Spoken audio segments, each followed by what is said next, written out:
Hercule Poirot and the Tragedy of the Last Sonata. Chapter 1. The Last Fugue. A damp mist clung to the gas lamps of Regent Street as Hercule Poirot stepped from his hansom onto the wet pavement, his velvet-lined overcoat drawn close against the chill. The autumn evening breathed of decay and promise alike, for in its damp shadows lay the dying notes of a brilliant composer's final masterpiece, and a secret that threatened to end in tragedy. The summons had arrived at 3:30 that afternoon, an elegant card of cream silk, inscribed with delicate copperplate. Monsieur Poirot, your presence is requested at the residence of Monsieur Alphonse Moreau, 18 Cavendish Square, forthwith. A matter of life, death, and music. At once Poirot sensed the weight of that last phrase. He had prepared his little grey cells for a riddle less ordinary than the theft of jewels or the disappearance of heirs. This would be a case where beauty itself had become the instrument of murder. He cast a glance along the thoroughfare, noting shopkeepers drawing blinds and hansom drivers closing hoods, then crossed to Cavendish Square, a tidy enclave of Georgian terraces, whose ornamental railings glowed dully in the lamplight. At number 18, the door lay propped ajar, its mahogany surface splintered, as though in haste or violence. Poirot's heart contracted at the discord. He raised his cane and tapped twice, the echo muted by the thick carpet of ivy on the facade. No answer came, only the hushed expanse of dim-lit windows. He tried the bell, but found the latch already loose, as if the occupants expected him, or feared him. Inside, the vestibule stretched into shadow. A single light burned in the library beyond, where the great upright piano stood open, its ebony lid raised like a blade. Poirot's eyes, sharp as ever, noted the sheet music strewn across its floorboard, the final sonata in B minor, its pages scored with furious arabesques and haunting requiems. The composer's thumbprint in ink marred the margin of the last movement, an ominous flourish of a man who had laboured at the keys until his strength failed him. "Captain Hastings," Poirot called into the gloom. His friend emerged from the anteroom, damp hat in hand, spectacles fogged with the city's sorrow. "Ah, mon ami," Poirot murmured. "It appears our host anticipated our arrival, yet his manners forbid him greeting us in person." Hastings frowned, surveying the room. The door was open, but no one seems about. Should we call the housekeeper? Poirot shook his head. "Not yet. Let us first ascertain whether Monsieur Moreau remains within. Please, Hastings, cast your gaze about for any sign of disturbance." Hastings swept his lantern across leather-bound volumes, ornate candelabra, and marble busts of Mozart and Beethoven. At the far end, a set of double doors stood slightly ajar. He pushed them open. The drawing-room was empty, its window curtains drawn. Upon the carpet lay footprints in chalky dust, footprints shaped like spats, size 10, leading from the hearth to the grand piano. Poirot knelt, inspecting one print. "The dust is fresh. Our composer fled or was forced this way after performing his last sonata." He rose, crossing to the roaring hearth, where a silver tray held 2 glasses of brandy, one half emptied. He sniffed the air. "Brandy, mon ami, Mr. Moreau's favourite." He turned to find Hastings examining the doorway behind the piano. "What is it?" Hastings whispered, pointing to the hallway beyond. A stain darkened the oriental runner, a smear of deep crimson. The journalist's breath caught. "Blood." Poirot approached, cane tapping on the polished floor. A small cut, perhaps, or more telling, a struggle. He pressed his gloved finger to the stain. "Yes, Hastings. Animal heat yet lingers. Someone wounded here." He lifted a crushed handkerchief from beneath the piano's leg. It bore a monogram AM in curling gold letters. Monsieur Moreau's own cloth. He pocketed it. He has bled upon his own creation. Hastings's hand trembled as he held his lantern nearer. We must call the police, Poirot. This is worse than we thought. Patience, mon ami, Poirot warned, voice low. Let us find the composer first. He strode to the corridor and followed the dusty footprints toward a pair of French doors leading to the conservatory. Glass panes blurred by condensation revealed masses of ferns and palms, dew beading on rubber plant leaves like scattered pearls. Beyond them lay the small fountain, whose gentle burble soothed the senses on brighter days. Now the water's silver chords seemed mournful in the sparse lamplight. Hastings stepped forward and pushed aside a potted palm. There, slumped on a bench of wrought iron, sat a figure in black evening coat, pallid, eyes closed, head lolling to one side. Poirot knelt, placing a hand on the composer's wrist. He still breathes, Hastings, he said quietly. A shallow pulse, but life remains. We must act swiftly. He opened the man's coat and examined a ragged tear at the shoulder, its edges crusted with dark red. A knife likely, or perhaps a fine-tipped instrument, a composer's chord, but one that silences its creator. He gently dug his fingernail beneath the wound's edge, extracting a sliver of metal, a slender silver pin, as ornate as a stiletto disguised in filigree. Poirot's moustaches twitched. This was no ordinary blade. Hastings bent to lift the composer's head. He's conscious, Monsieur Moreau. Monsieur Moreau. He shook the man's shoulder. The composer's eyelids fluttered open, revealing eyes glazed yet lucid with pain. Poirot, my last sonata, destroyed me, he rasped. His breath rattled. It cannot be heard, nor completed. He clutched at his chest, groaning. Poirot supported him.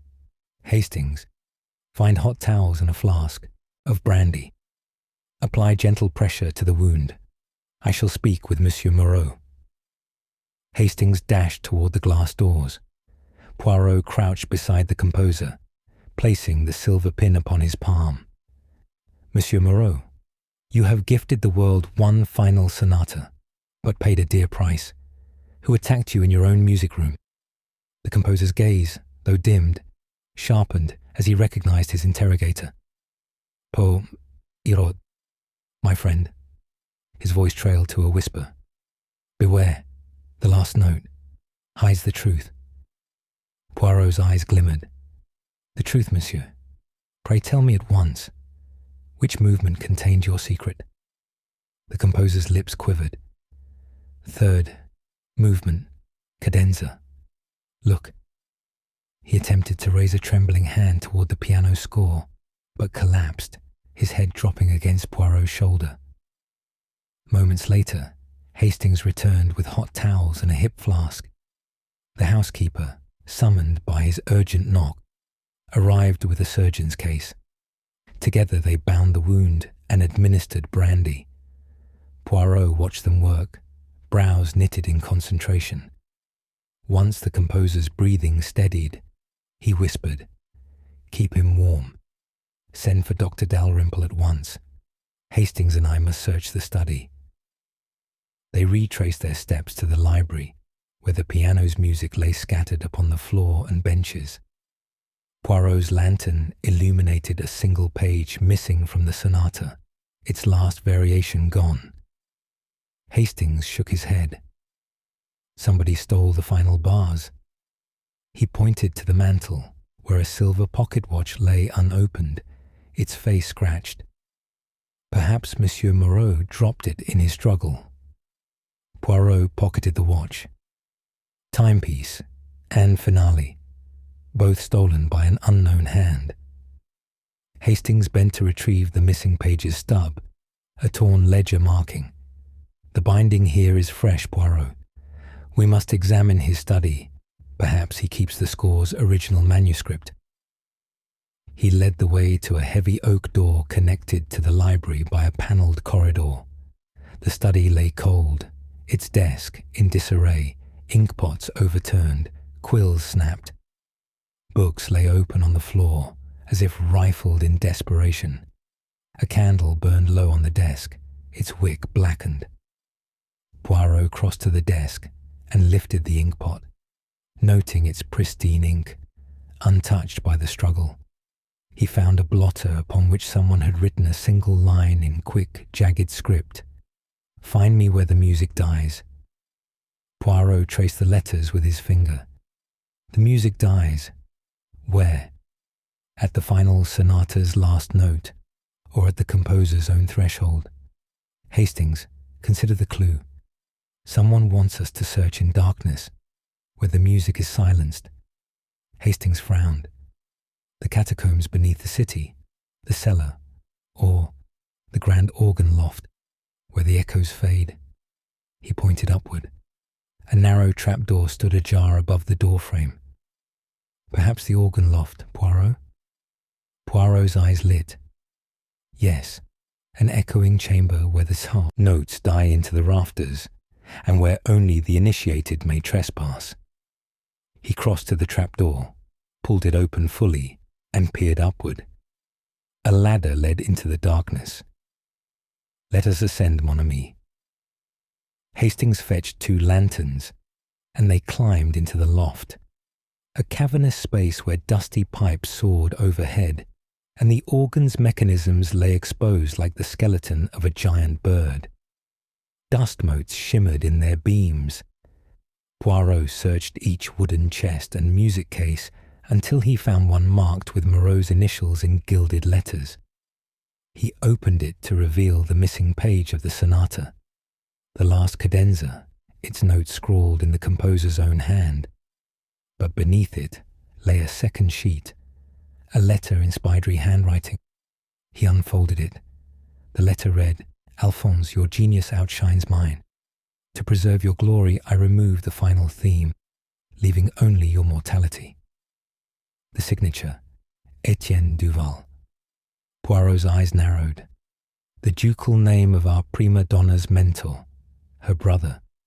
Hastings exhaled. He envied Moreau's talent. He stole the finale to claim the sonata as ruin, not as immortality. Poirot nodded gravely, and he attacked the composer when confronted, nearly silencing him forever. But his ambition overlooked one truth. Life is the greatest sonata of all. They descended swiftly, notebook and manuscript in hand.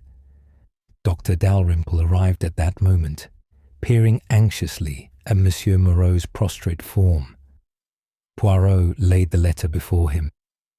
"Doctor, this reveals the assailant, Monsieur Duval.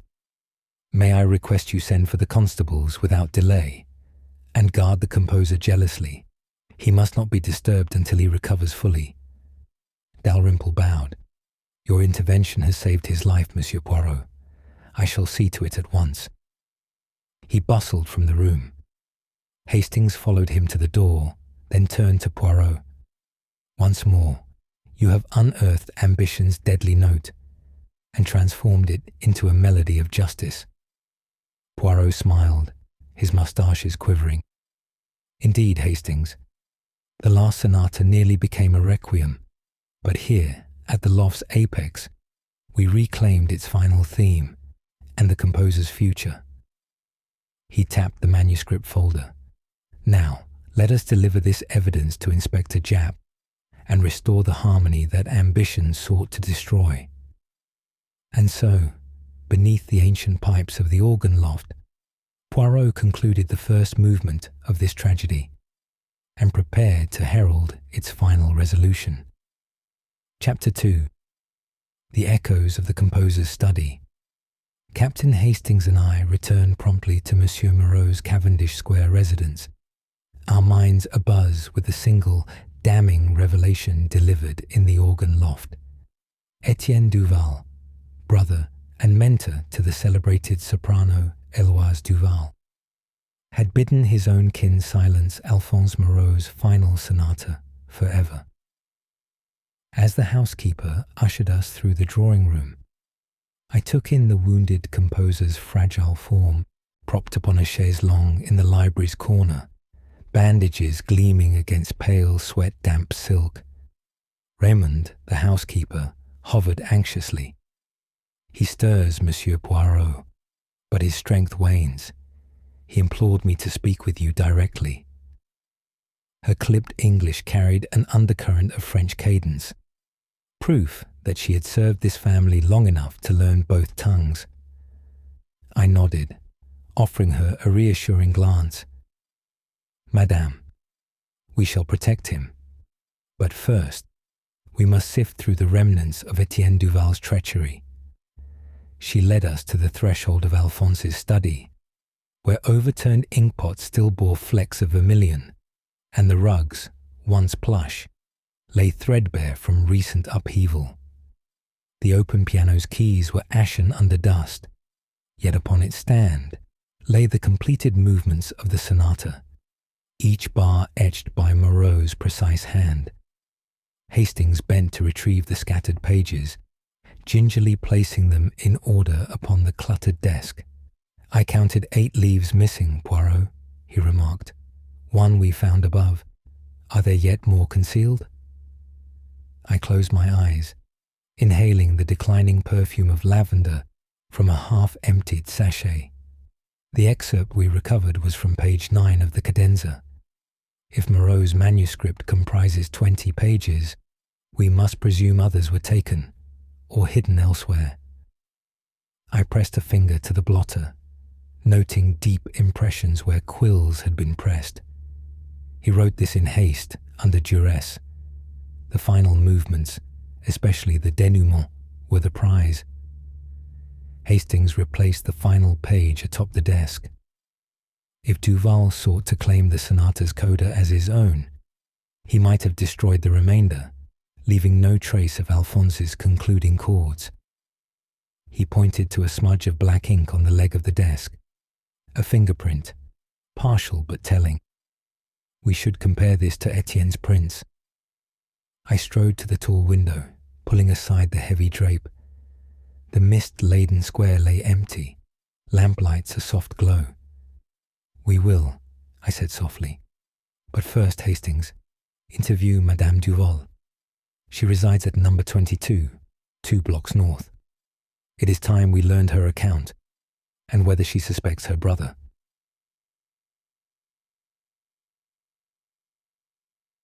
Héloïse Duval's townhouse stood just off the square, its facade pale stone, wreathed in ivy that brushed the second-floor windows.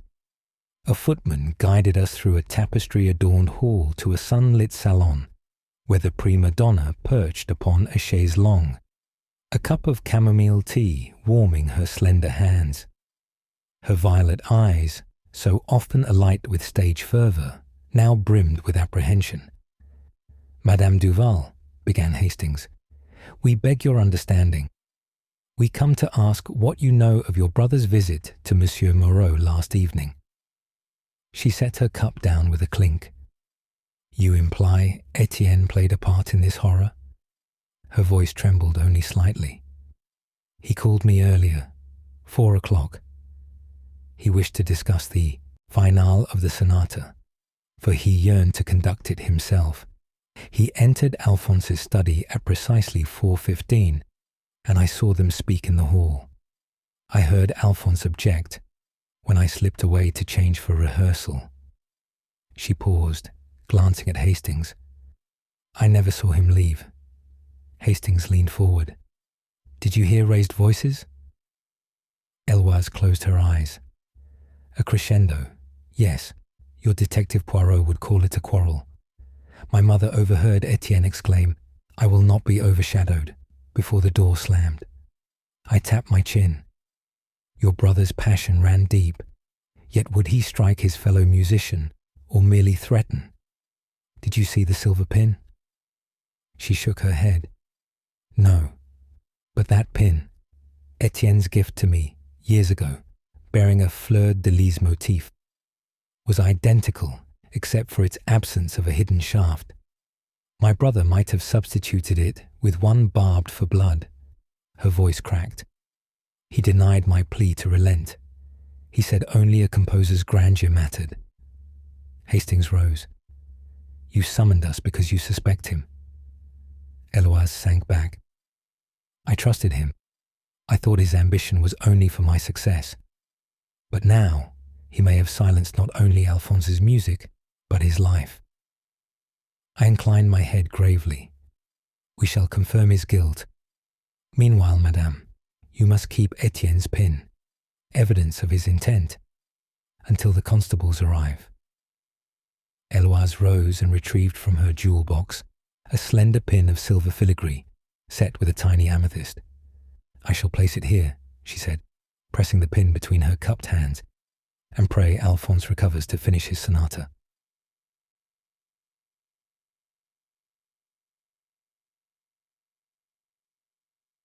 We departed Eloise's home under a sky thick with mist, retracing our steps to Cavendish Square. On the way, Hastings murmured, her testimony rings true, but her affection for Etienne may cloud her judgment. I tapped my nose. Indeed, yet love often blinds. We must also speak with the gardener, Louis Boucher, who claimed to witness a cloaked figure exit the back door at dusk.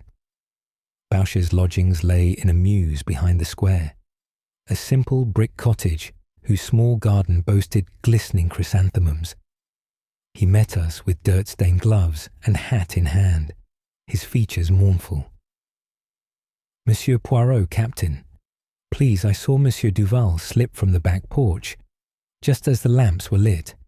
He carried a bundle wrapped in sheet music. Hastings frowned. What became of this bundle? Boucher pointed to a hedge. He dropped it here, in foolish haste. I approach at dawn to find nothing but torn leaves. He shivered. I fear the rain washed the paper away. I directed Hastings to examine the soil, while I questioned Boucher further. Did you note the figure's gait? Anything of his footsteps? The gardener studied the mud. Large, size 10, I'd say, and he moved swiftly, without pause. Poised fingers tapped the air. Precisely the same prints we found, within the study. These confirm his flight path, and suggest he dropped the sonata's missing pages in that bundle. Hastings furrowed his brow. But if the papers vanished, Duval may retrieve them later, unless they lodged deeper in the foliage. We searched among the hydrangeas until Hastings uncovered a soggy scrap, a fragment of manuscript, the composer's handwriting still legible. Andante doloroso.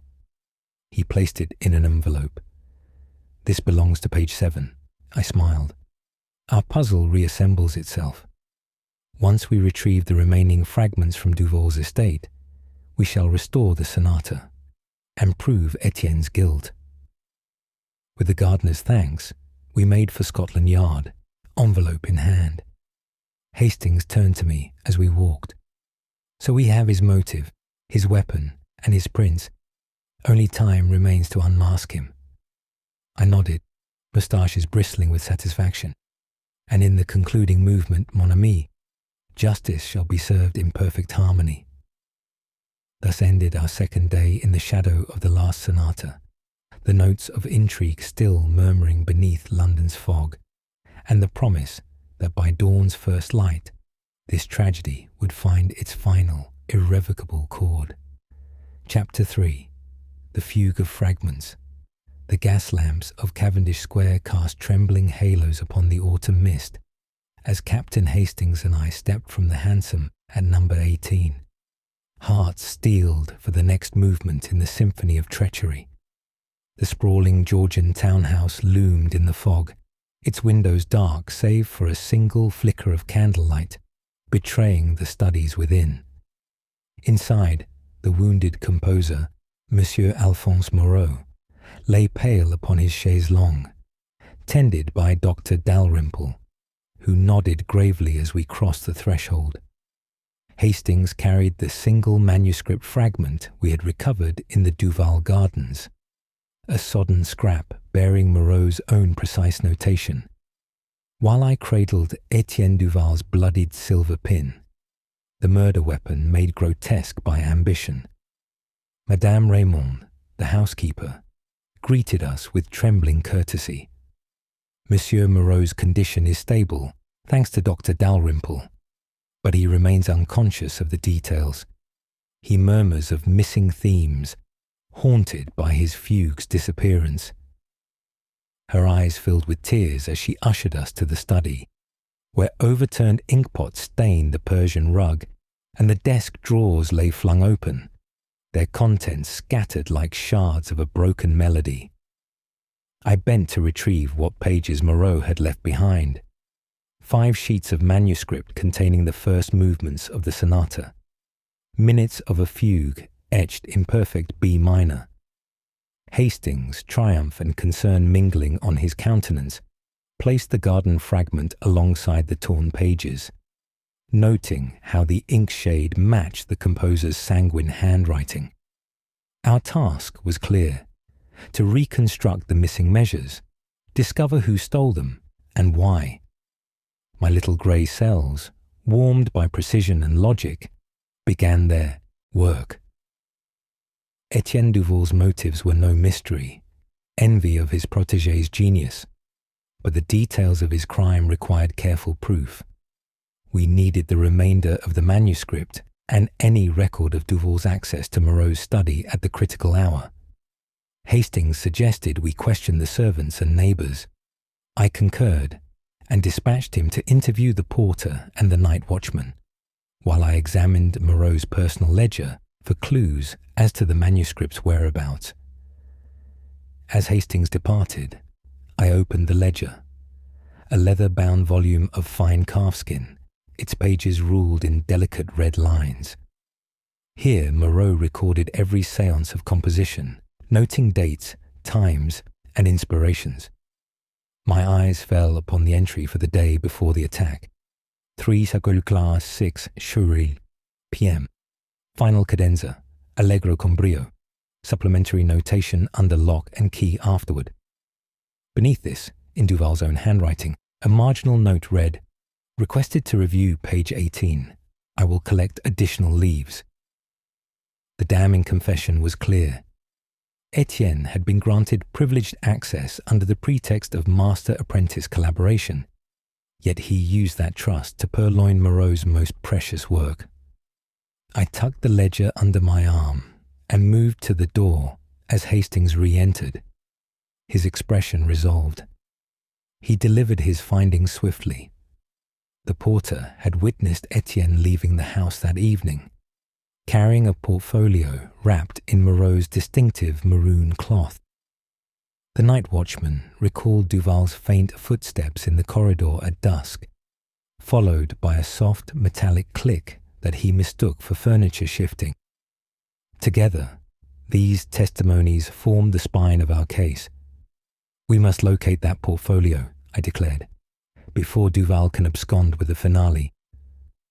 Our search took us next to Eloise Duval's residence, a townhouse 2 streets north, where her frantic protest greeted our arrival. My brother's ambitions were large, but I never imagined he would stoop so low as to silence Alphonse's final fugue, she wailed. Yet within her drawing room, profile busts of Mozart and Chopin bore silent witness to her own musical pedigree, and her trembling hand produced a spare portfolio of identical maroon cloth from a locked armoire. Etienne prided himself on organization, she confessed. He insisted on multiple copies of every manuscript, though I never touched them.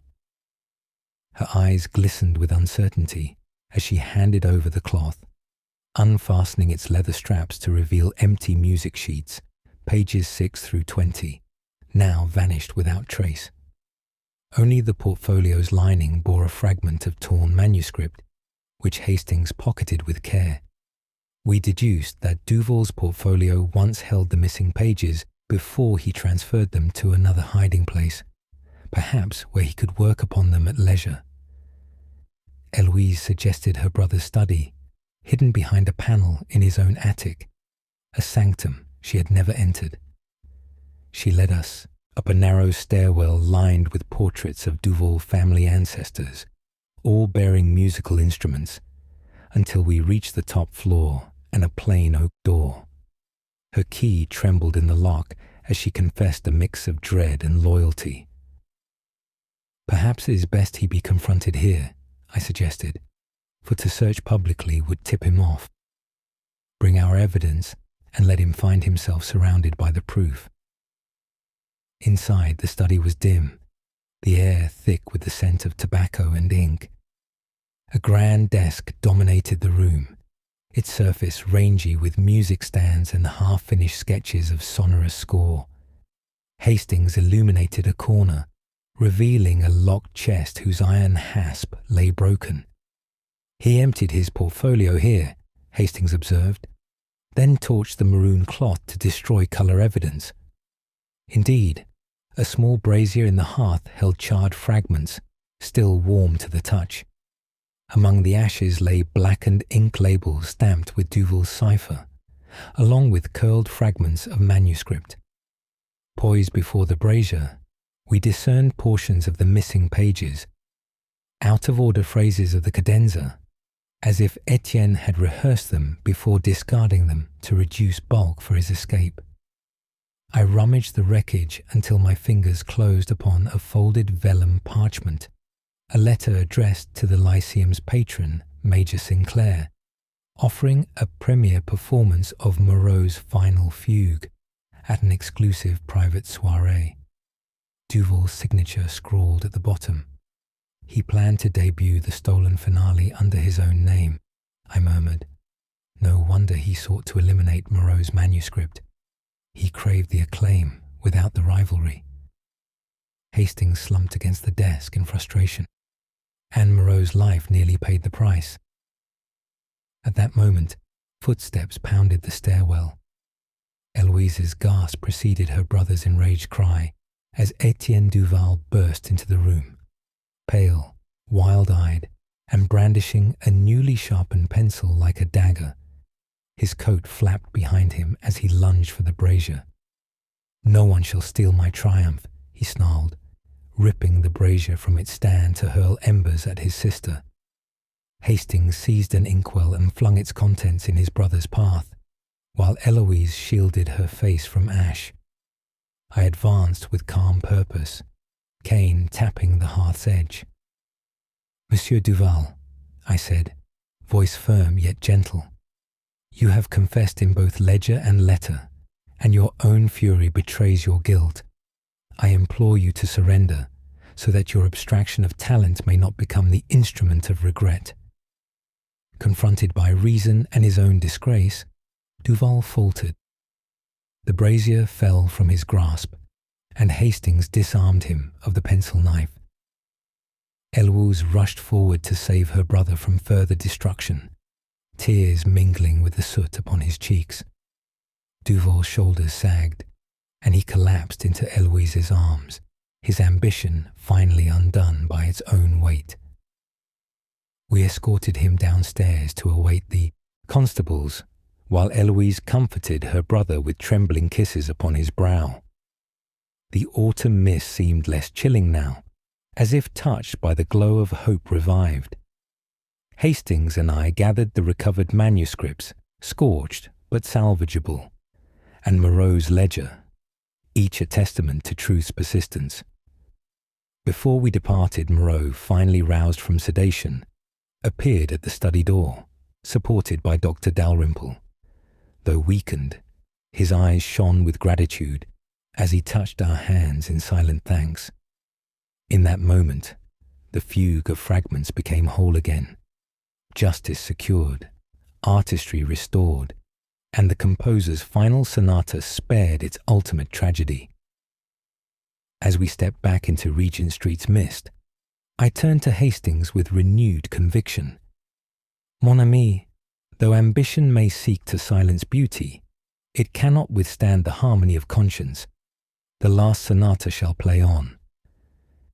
Hastings nodded, offering his arm, and together we walked toward Baker Street. leaving the echoes of Duval's downfall behind us, and carrying, within our minds, the triumphant refrain of truth restored. Chapter 4. The Harmonies of Betrayal. The first tendrils of dawn crept across London's rooftops as I awoke to the faint echo of pianissimo notes drifting from number 18 Cavendish Square, where, late the previous evening, we had exposed Etienne Duval's treachery and rescued Alphonse Moreau's final sonata from certain perdition. Breakfast awaited in the library. Dr. Dalrymple's restorative broth, steaming tea, and the compositional fragments Hastings and I had gathered scattered neatly across the desk.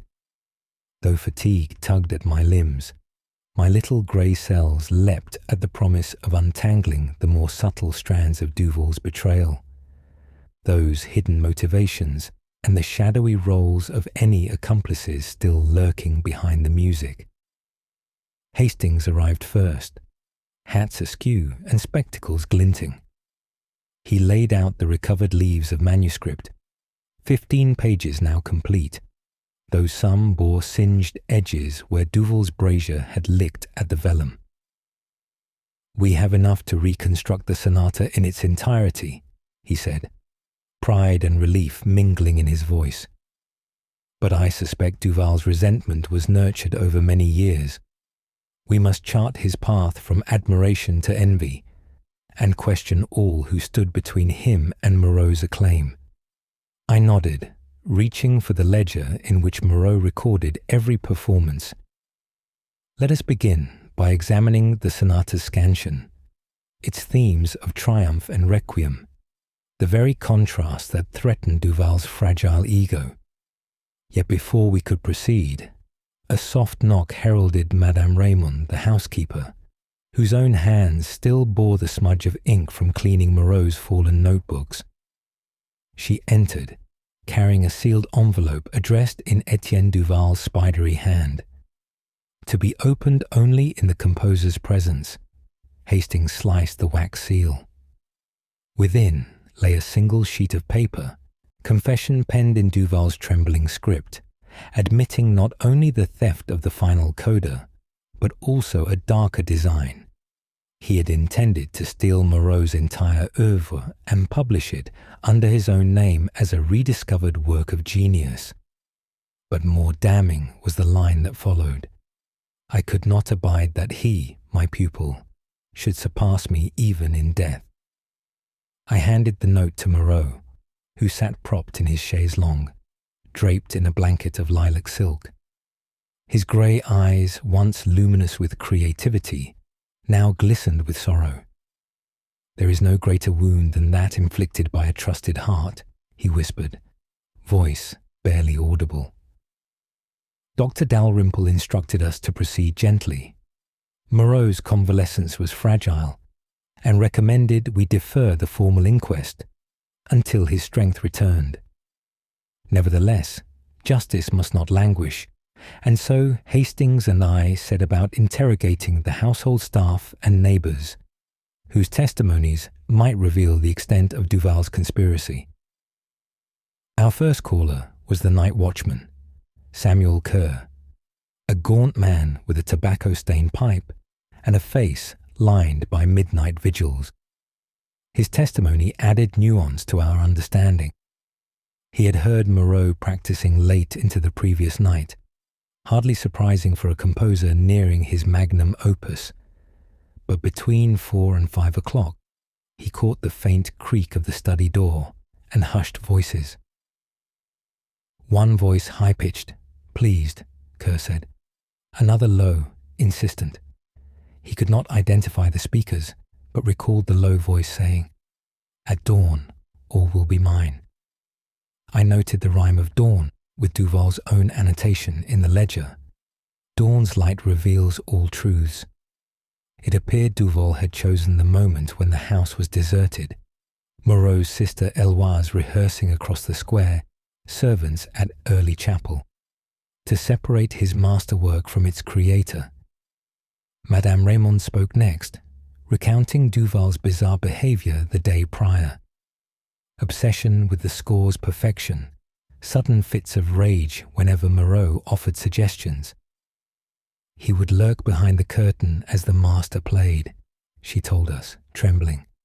And once I found him at the piano with a pencil poised above the stave, but no music in hand, erasing Moreau's notes as he drew his own.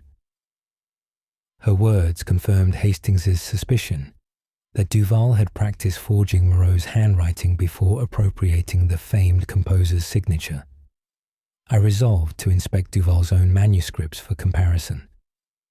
Our search led us to Duval's own lodgings, a modest flat overlooking the square. While Hastings questioned neighbours who had heard violin strains at odd hours, I examined the room's sole desk. Beneath a stack of blank music paper lay 2 volumes, a daily journal bound in faded brown leather, and a portfolio of Duval's own compositions, each annotated with miniature fingerprint smudges at the corners. Comparing them to the stolen sonata's pages, the jagged inka's edge and inconsistent spacing betrayed Duval's handiwork. His handwriting, once bold with confidence, faltered in the coda he had penned in haste. Melodic lines that stumbled into discord, unworthy of Moreau's genius. Hastings rejoined me, clutching a neighbour's statement. Duval had visited Madame Cavendish's flat the evening before the attack, bearing a leather satchel distinct from his usual portfolio. Why would he involve the Duchess, who had no obvious interest in musical scores apart from her charity concerts? I pondered this as the late afternoon sun slanted across Duval's study, casting long shadows among his violins and music stands. The satchel itself, we later discovered, held inks and pigments for manuscript illumination, evidence that Duval planned not only to steal, but to embellish Moreau's work with decorative flourishes, thereby claiming the guise of both author and artist. Yet, who had supplied these rare materials?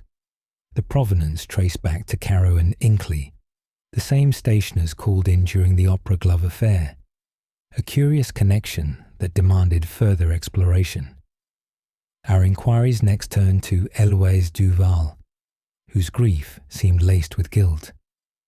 She admitted her brother confided in her, revealing he felt Moreau had used him as a mere stepping stone, praising the pupil's technique but never crediting his guidance.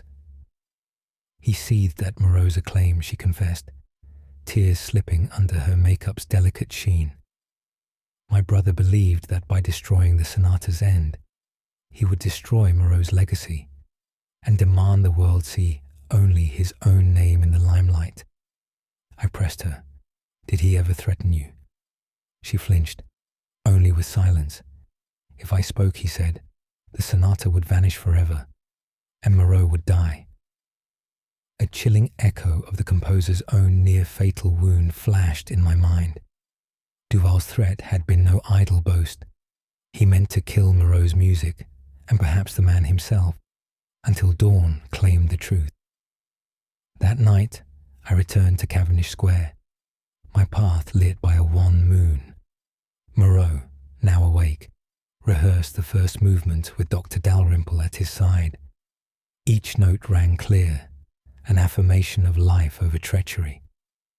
I stood in the study, silent witness to the duel of wills, until the last note faded and Moreau closed the piano's lid with a sigh of contentment. I approached him gently. Monsieur Moreau, you have heard your sonata again, without fear. He offered a weary smile. Yes, Monsieur Poirot, and I feel my strength returning. I handed him Duval's confession and the ledger entry. These shall remain as testament to your perseverance, and as a warning to those who believe envy may best art. In the days that followed, the formal inquest convened, and Etienne Duval offered no defense beyond remorse. He spoke of his envy, his blindness to brotherly love, and begged forgiveness in words tremulous with humility. Public opinion, moved by Moreau's survival and the restoration of his last sonata, softened to Duval's plight, sparing him from the gallows, but condemning him to exile from musical society. Héloïse, restored in her sisterly role, cared for him in domestic confinement, teaching him that true artistry requires not theft, but devotion. At last, on a crisp morning that heralded winter's approach, Moreau returned to the Cavendish Square drawing room for a private performance of the complete sonata. Hastings and I sat among a small gathering of friends and patrons, including Madame Cavendish, whose charitable foundation now funded scholarships for disadvantaged musicians. Moreau's fingers danced across the keys, weaving each theme into the next with unerring grace. The final coda soared, triumphant and unbroken, a testament to resilience and the enduring power of truth. When the last chord faded, the assembled rose in hushed reverence, tears glinting beneath lamplight. Héloïse, seated beside her brother, held his hand as he took his bow, his frail body trembling with exhilaration.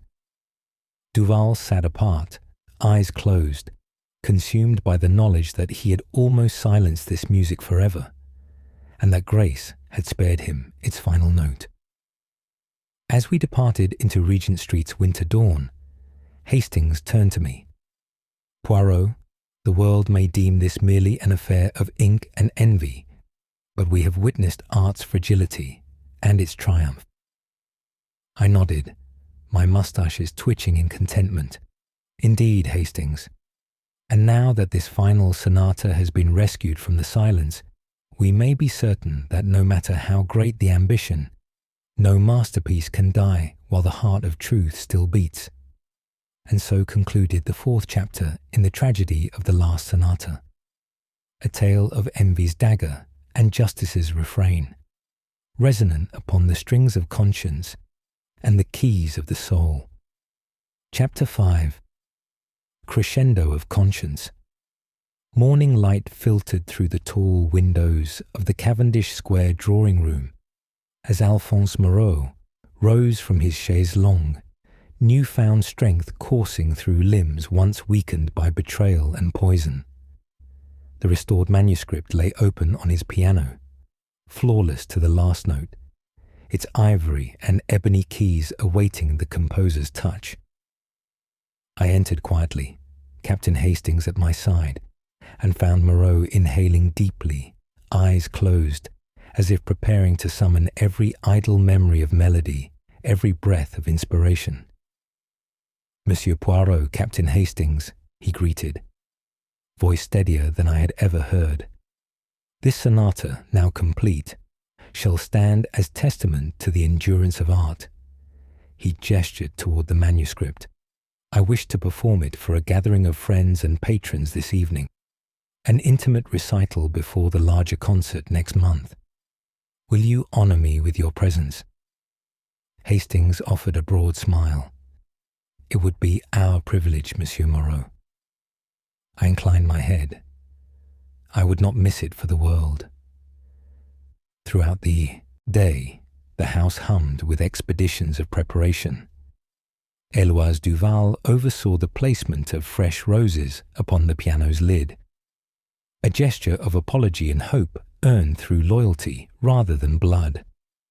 Madame Raymond arranged satin cushions upon every chair in the drawing room, and in the corner Dr. Dalrymple mounted his medical satchel nearby, as though guardianship of life extended to the exalted realm of music itself. By afternoon, even Madame Cavendish had arrived, her composure tempered by the relief of Moreau's recovery. When twilight fell, the candle-lit room filled with guests, loyal friends of the composer, representatives of the Lyceum who had witnessed the sonata's near demise, and a handful of critics whose early reviews had hinted at Moreau's greatness but would now bear the weight of his ultimate triumph. At the center, Moreau sat at the piano, his fingers poised above the keys. I watched him, for I had studied his manner intensely since our first meeting in this very room, how his head tilted in thought, the gentle furrow of his brow, the way his lips parted in silent invocation of theme and counterpoint. He began with the opening bars, legato phrases that rose and fell like sighs of morning breeze, each note perfectly shaped. The room hushed. Tapestry and furniture became silent witnesses. Eloise watched her brother's recovery in awe, tears glinting at the corners of her eyes. Hastings leaned forward, his hand poised over his program, as though expecting no less than a miracle. As the sonata progressed into its scherzo, Moreau's technique revealed both precision and passion. The manuscript's more ornate passages, once threatened by Duval's theft, now unfolded in full glory. The obligato lines weaving among themselves as if dancing upon threads of light. The audience sat rapt, scarcely daring to breathe. Dr. Dalrymple's eyes brimmed with professional pride, for he had preserved this life. Madame Cavendish rested her hand upon her heart, recalling how close she had come to losing this composer's final symphony of existence. Midway through the third movement, a delicate adagio. The candles flickered as though stirred by unseen currents, as if the room itself held its breath. Here, the theme of reconciliation emerged, a motif that Moreau reserved for last, a melody born of pain but elevated by forgiveness. I noted how his touch softened, how each chord seemed to release the burden of betrayal, transmuting it into something profoundly beautiful. This fugue of light and shadow danced upon the polished wood, speaking of lives restored and hearts unshackled from envy's cruel grasp. When Moreau reached the final coda, Duval's missing cadenza now restored in every measure. His fingers flew with a fervour that threatened exhaustion. The music swelled to fortissimo, yet beneath its brilliance lay a whispered echo of mortality, a reminder that genius itself can nearly die when ambition eclipses humanity. Lastly, last note. He released the keys with trembling hands and closed the piano lid, as though sealing his sonata's fate forever. A moment's silence reigned, sacred as the hush before dawn. Then the room erupted in applause, soft at first, then building like a tide until every guest rose to their feet. Eloise rushed forward to embrace her brother, while Hastings and I exchanged satisfied glances.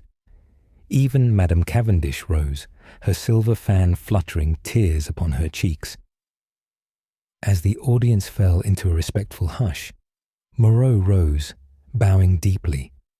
He wore an expression of serene triumph, a man who had overcome great adversity to deliver his final gift. He raised a hand in acknowledgement of each cluster of guests, critics, patrons, friends, and survivors of his near death, and finally to the empty piano, as though offering gratitude to the instrument that had borne his soul. When the applause subsided, Madame Cavendish stepped forward to present Moreau with a slip of paper. It was a letter from the Lyceum's board, formally offering him a commissioned position as composer in residence, an honour he had long deserved but never attained. Moreau's eyes shone with a mix of surprise and joy. "I accept," he said simply, voice strong. "Music shall remain my purpose." The evening concluded with a modest reception in the garden, where lanterns swung from tree branches and laughter mingled with the scent of rose and damp earth. Guests sipped wine and toasted to the composer's health, each glass raised in memory of the darkness that had threatened to engulf his creativity. Hastings turned to me as we stood beneath a blossoming magnolia. "Poirot, I have witnessed many remarkable things, but tonight feels like the world's conscience has sung its sweetest refrain." I tapped my cane thoughtfully. "Indeed, Hastings, we have seen how beauty, though fragile, can endure the cruelest tests when courage and integrity stand guard. I gazed at Moreau, speaking softly to Eloise beneath the boughs. And in the forgiveness we extend to those who have wronged us, we compose the finest coda of all. When the lanterns were extinguished and the guests had departed into the night, Moreau and Eloise invited Hastings and me to stay for a final moment. We gathered beneath the portico, where the composer offered each of us a small violin-shaped token, musical notes engraved upon silver. "To remember this night," he said, "and the power of harmony restored." Eloise pressed Hastings's token into his hand, whispering her gratitude. She offered me mine with a warm smile. As we stepped back into the fog-laden street, the tokens secure in our pockets, Hastings sighed with contentment. "Will you accept a final brandy at the Café de la Clé?" he asked. I nodded, slipping my token beneath my coat. One last toast to truth's enduring melody. Thus closed the fifth and final chapter in the tragedy of the last sonata, a tale of shadows redeemed by song, of betrayal undone by forgiveness, and of art's indomitable power to illuminate even the darkest corners of the human heart. And as the fog swirled beneath the gas lamps, the music lingered on, a testament to the symphony of conscience that no dagger can silence. Chapter 6. The final cadence. Dawn broke over Cavendish Square in pale, hesitant hues, as though the city itself lingered in the aftermath of last night's triumph. The mist that sheltered London's cobblestones had lifted, revealing crisp autumn leaves strewn like musical notes upon the pavement.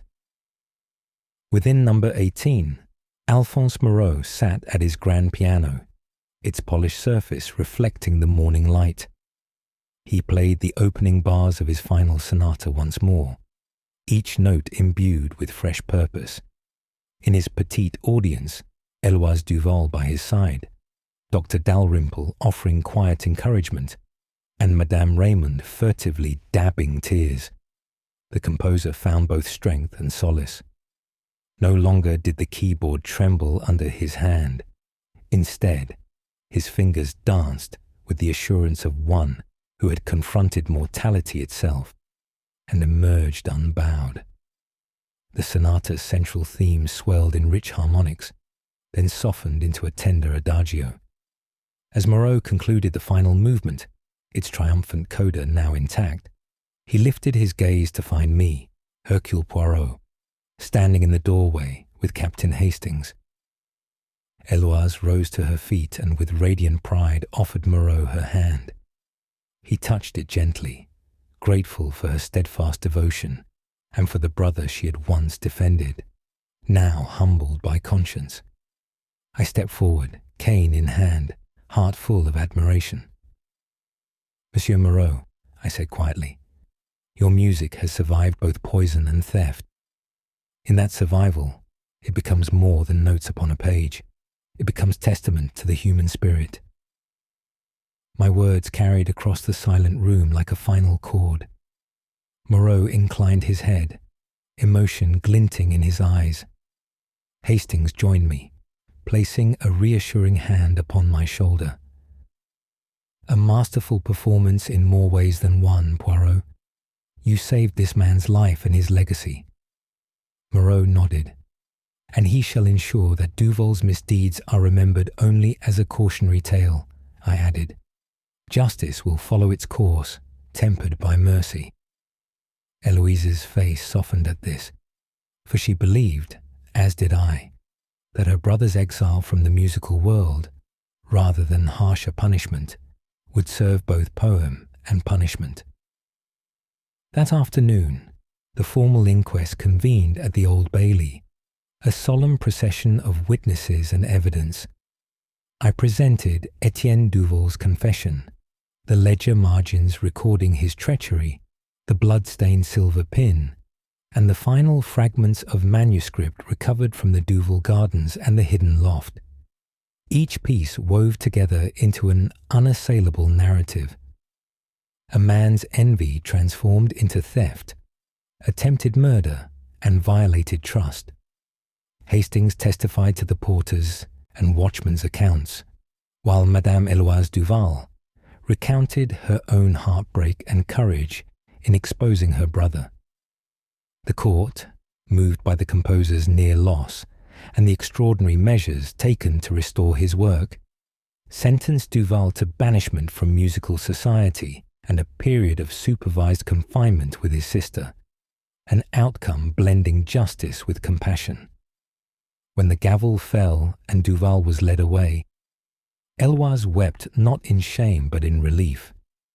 She turned to cradle her brother's hand as he passed, whispering assurances that, once penance was paid, he might find redemption not in stolen applause, but in teaching the craft he had once tried to corrupt.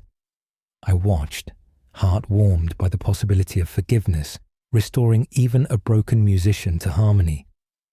News of the case rippled through London's salons and concert halls. Critics who had once dismissed Moreau's earlier works now hailed his final sonata as his magnum opus, a composition born of both beauty and near destruction. A benefit concert was organized at the Royal Lyceum, with proceeds to fund a scholarship in Moreau's name for disadvantaged composers. Headlines read, "From Poison to Praise, Last Sonata Rescued," and "Hercule Poirot's Little Grey Cells Save Composer's Life." Yet under the acclaim lay a subtler recognition that art, when threatened by malice, can emerge more luminous for the trials endured. That evening, Hastings and I attended the benefit concert, seated in a box with Héloise Duval and Madame Cavendish, herself an esteemed patron of the arts. The hall shimmered with candlelight, and the audience included both high society and the musical community, students, connoisseurs, and casual admirers drawn by the sonata's legend.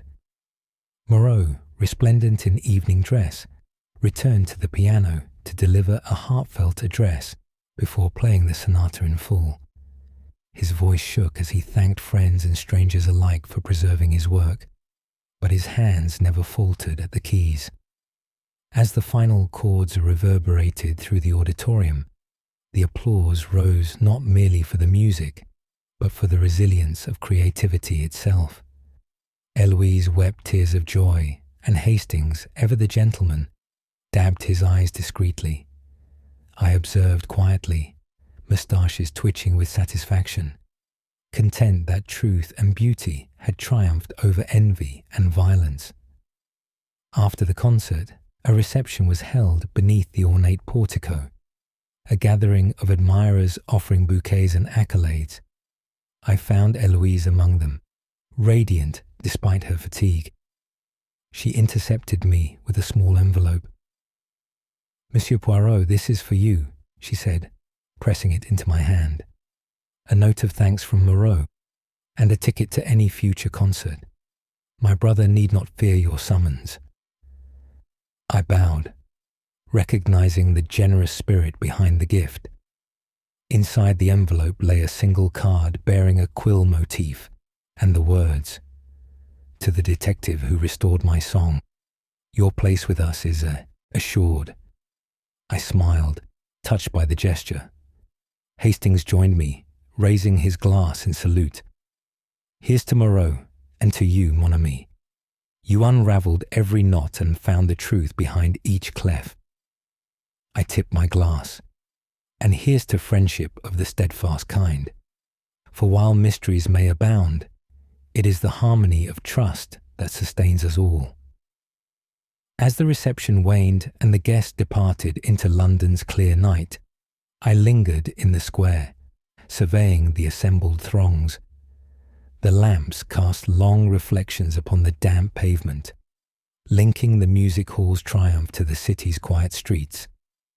Parsons and shopkeepers nodded in acknowledgement, their hearts lightened by the sonata's survival. The world beyond Cavendish Square had turned without knowledge of the drama within, yet its gentle pulse had been restored by the courage of a few.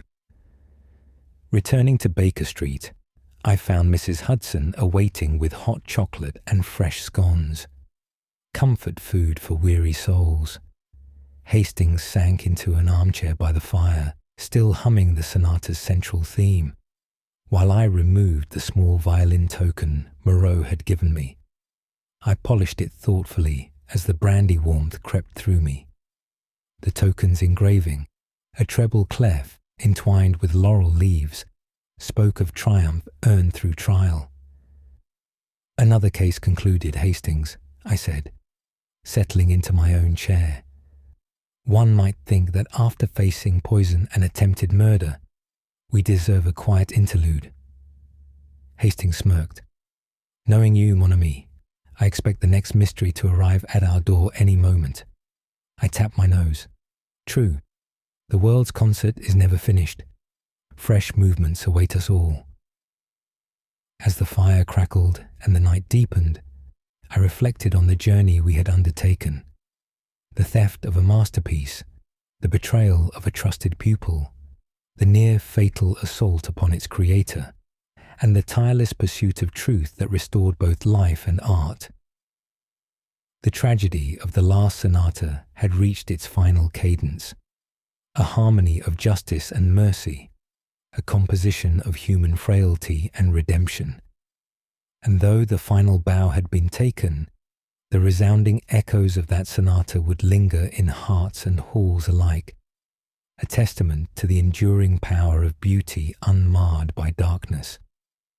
Thus close the 6 movements of this tale, 6 chapters of intrigue, betrayal, and ultimate triumph, each bound by the notes of conscience that, when struck together, formed a chord stronger than any malice.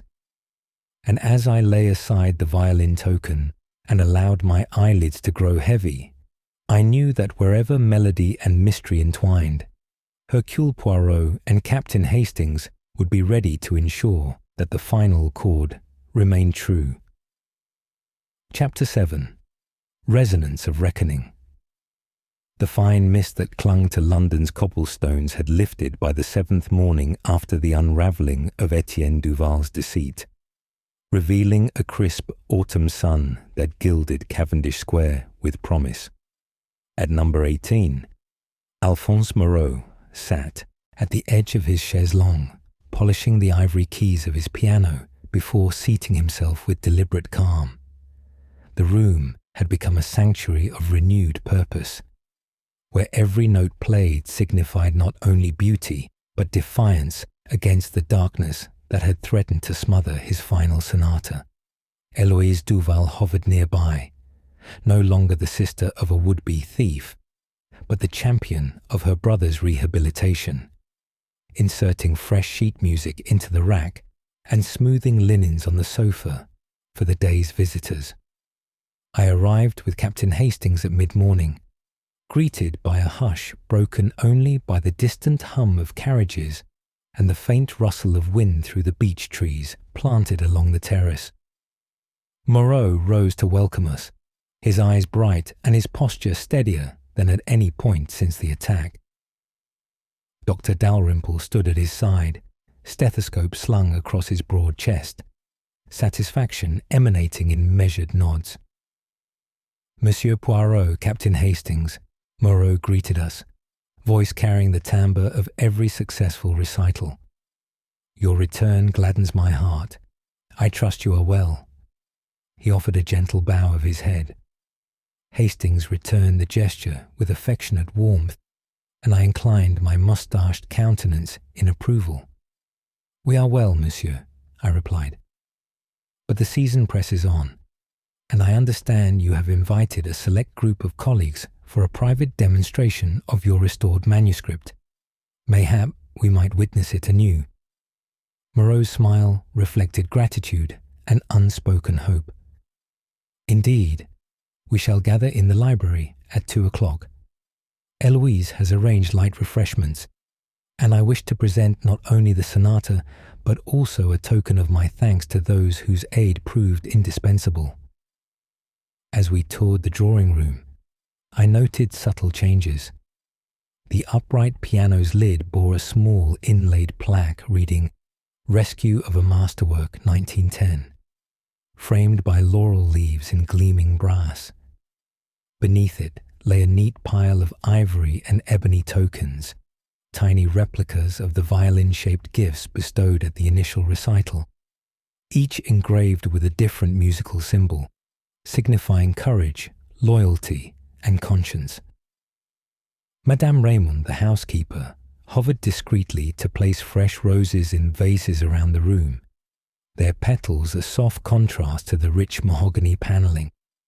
In the corner, Jenkins arranged the medical case Dr. Dalrymple kept at the ready, though the doctor assured him no further use would be required.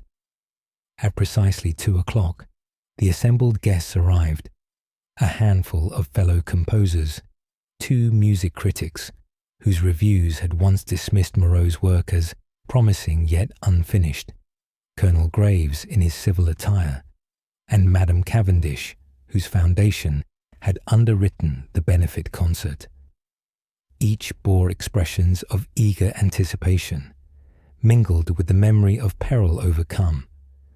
Moreau greeted them individually, shaking hands with a warmth that belied his earlier frailty. Once everyone was seated, amid the velvet-draped chairs, Moreau rose and cleared his throat. Mes amis, mes chers collègues, you have witnessed the worst that envy and malice can inflict upon art. Tonight, I present not only my final sonata, but also my gratitude for your unwavering support. Let us begin. He settled at the piano, hands resting lightly upon the keys. The opening movement resonated through the high-ceilinged room like a sunrise, its themes of awakening and renewal flowing in broad, sweeping arcs. The critics leaned forward, pens poised. The composers closed their eyes to drink in every harmonic turn. Hastings, ever the connoisseur, pressed his fingers together as if lightly touching the music itself. Madame Cavendish, seated beside him, dabbed at her eye with a lace handkerchief, while Eloise sat with head bowed, tears of relief gleaming in her lashes. During the scherzo's rhythmic interplay, I observed Colonel Graves in silent reverence. His own trials as suspect in the opera glove affair had been met with fortitude, and now he listened as someone redeemed by friendship and tenacity reclaimed his voice.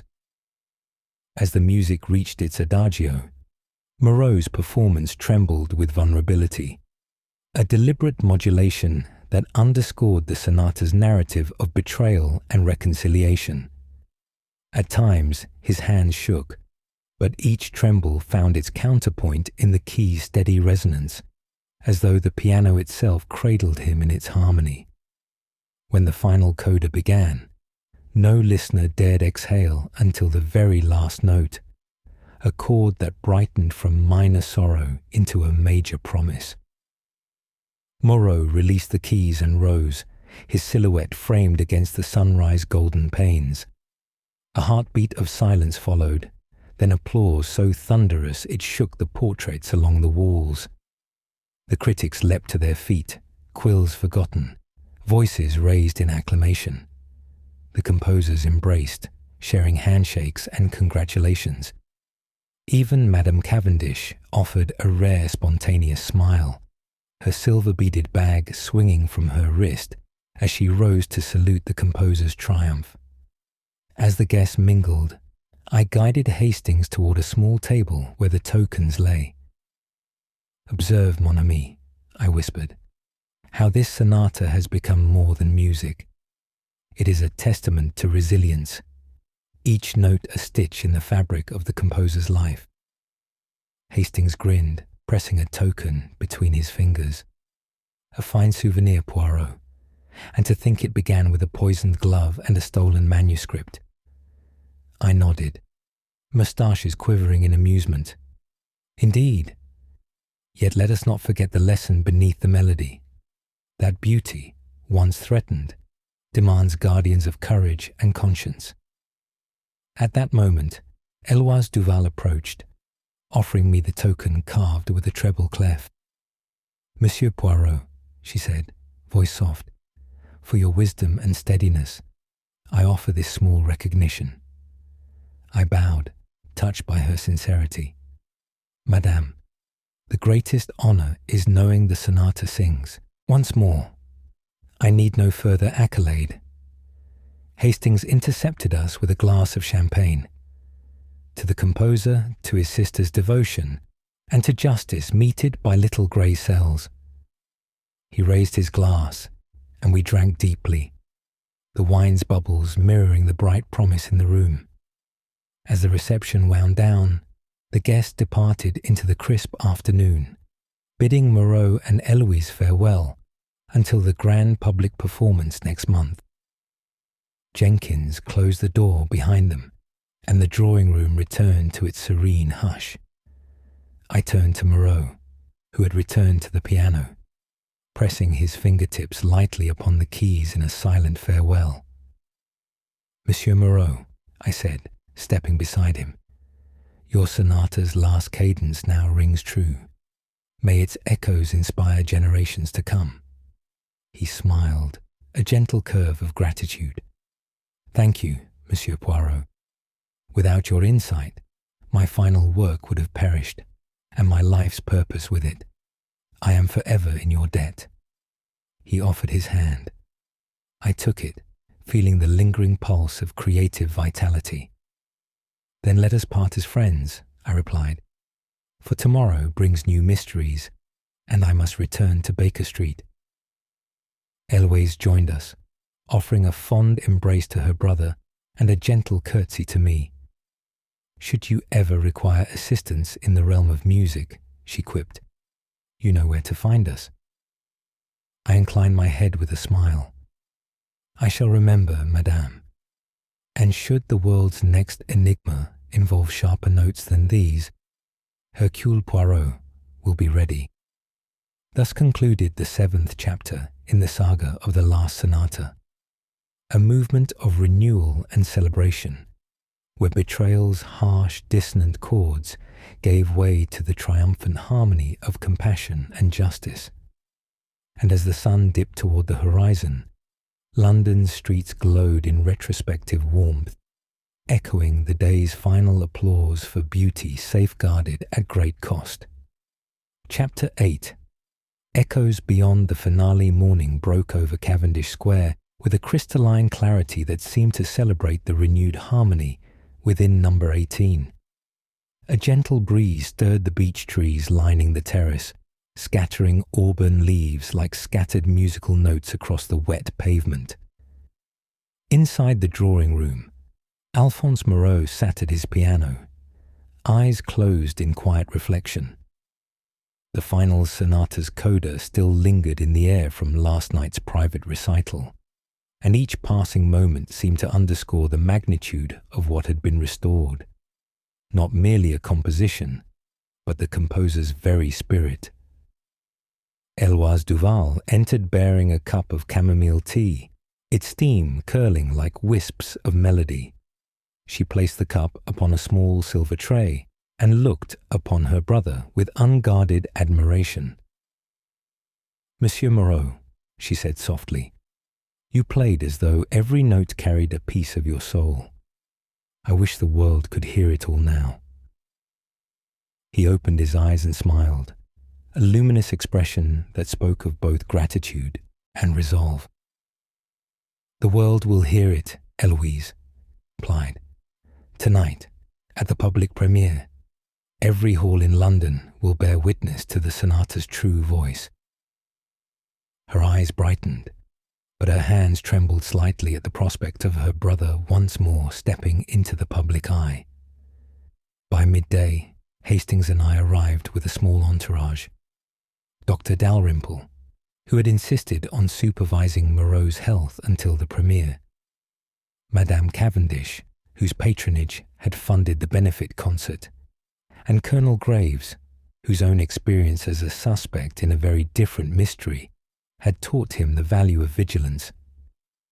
As we greeted Moreau and Eloise, Madame Raymond moved quietly among us, adjusting cushions and offering peppermint lozenges, A sense of solemn excitement hung in the air, like the anticipatory hush before an overture. Moreau led us into the conservatory, a glass-roofed annex where potted palms and ferns formed a verdant sanctuary and outlined the evening schedule. "The sonata's performance will begin promptly at 7, he said. "I shall open with a short address. Then, as the notes unfold, I ask only that the audience listen without interruption. Let the music speak for itself." Dr. Dalrymple stepped forward, tapping a watch.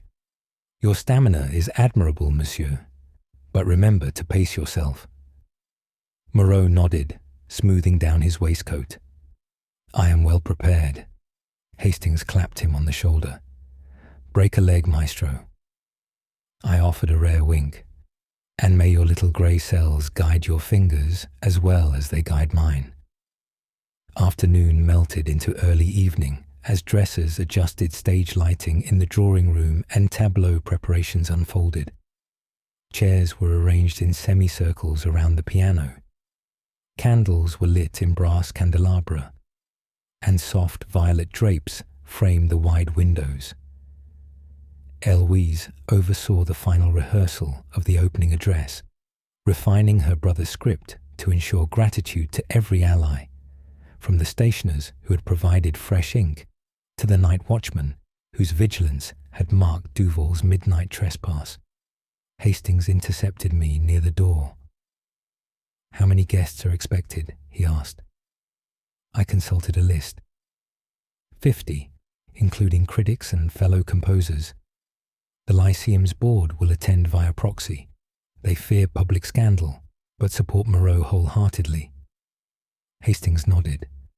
A balanced audience then, enthusiastic yet discerning.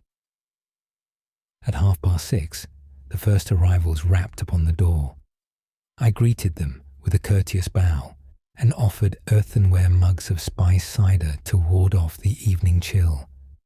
Among the early guests was Clarice Fontaine, a promising young prodigy who had studied under Moreau's tutelage before the sonata's theft threatened her mentor's reputation. She approached him with tears in her eyes. "Monsieur Moreau," she whispered, "you have saved my belief in music." Moreau pressed her hand. "And you, mademoiselle, will carry this legacy forward." Her sob of gratitude echoed through the glassed conservatory like a tiny triumph. As 7 o'clock approached, Eloise took her place beside the piano, offering Moreau a nod of encouragement. The final guests, Lady Brynner's agent, Mr. Lockwood, Mr. Jenkins the stagehand, and a pair of foreign correspondents, found their seats, and Madame Cavendish raised a decorative bell. At her signal, silence fell.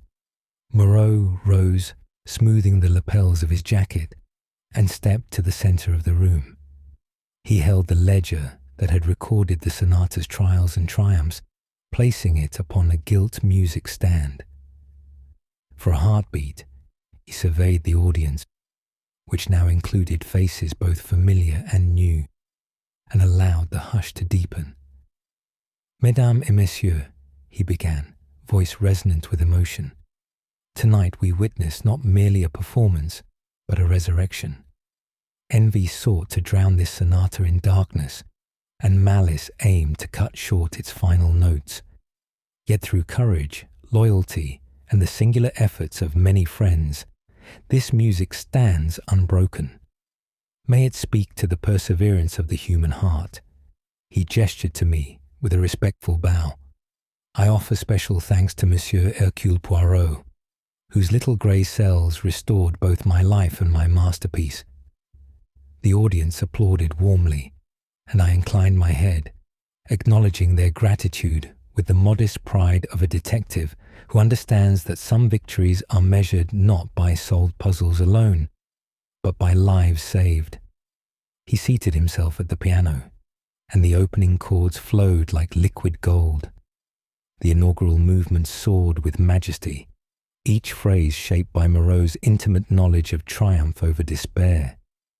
The drawing room seemed to expand, its glass ceiling now an orchestra of stars, each witnessing the music's rebirth.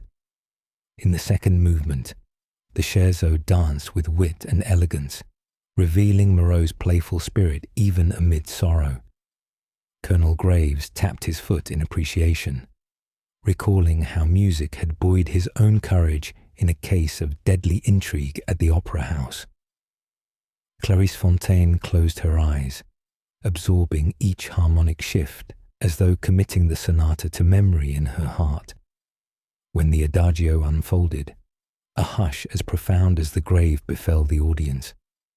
Eloise Duval's slender figure trembled with empathy, while Madame Cavendish dabbed at her eyes, her support born of both charity and genuine love for the art. Hastings leaned close to me, whispering, "He plays as though his very soul pours through his fingertips." I nodded, my moustaches quivering in concurrence. And indeed it does. The final coda rose with unparalleled fervour, a synthesis of hope and remembrance. Moreau's hands danced with confident abandon, the sonata's restored cadenza now luminous in every measure. When the last note rang, it lingered in the air like a benediction. Eloise sprang to her feet and threw her arms around her brother, tears falling freely. The audience exploded into applause, cries of "Bravo! Bravo!" cascading like a storm. The distasteful echoes of betrayal were cleansed by this triumphant ovation, replaced by a collective acknowledgement that beauty, once threatened, can emerge more radiant than before. As the applause subsided, Hastings rose and motioned for me to join him in calling forward the key figures.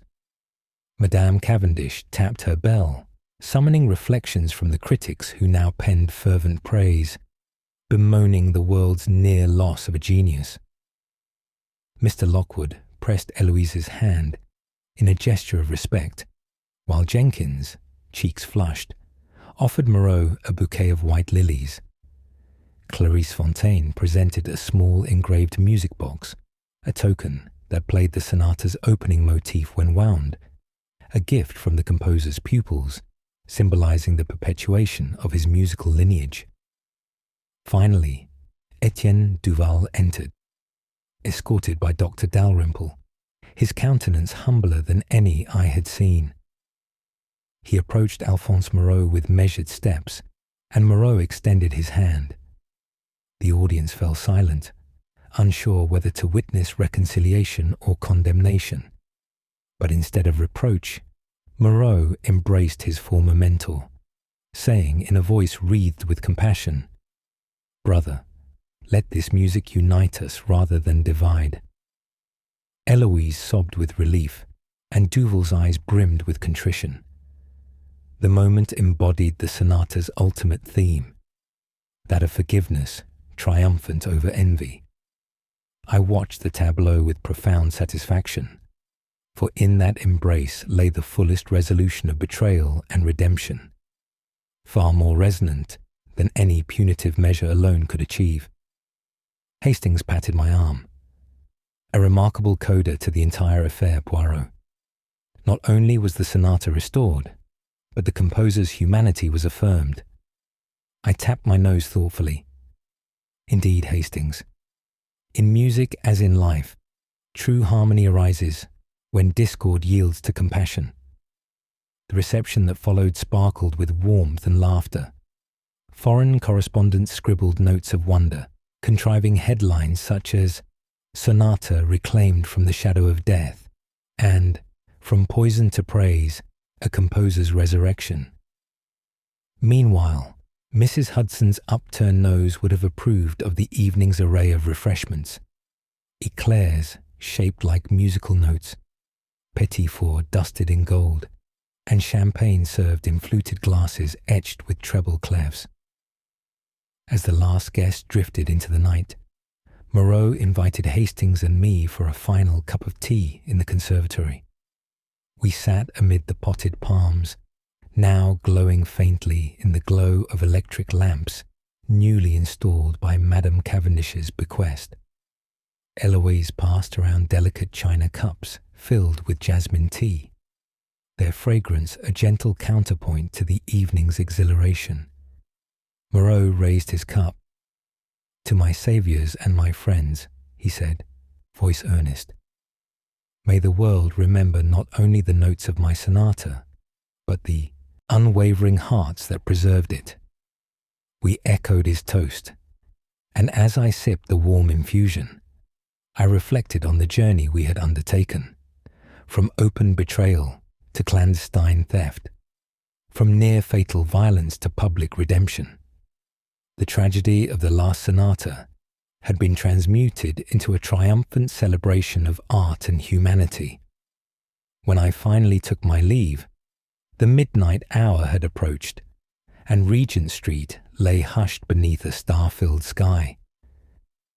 Hastings and I lingered for a moment upon the steps of number 18, gazing back at the softly glowing windows. The music room stood silent now, its piano resting in dignified repose, the last sonata's pages safe and sound within Moreau's steady hand.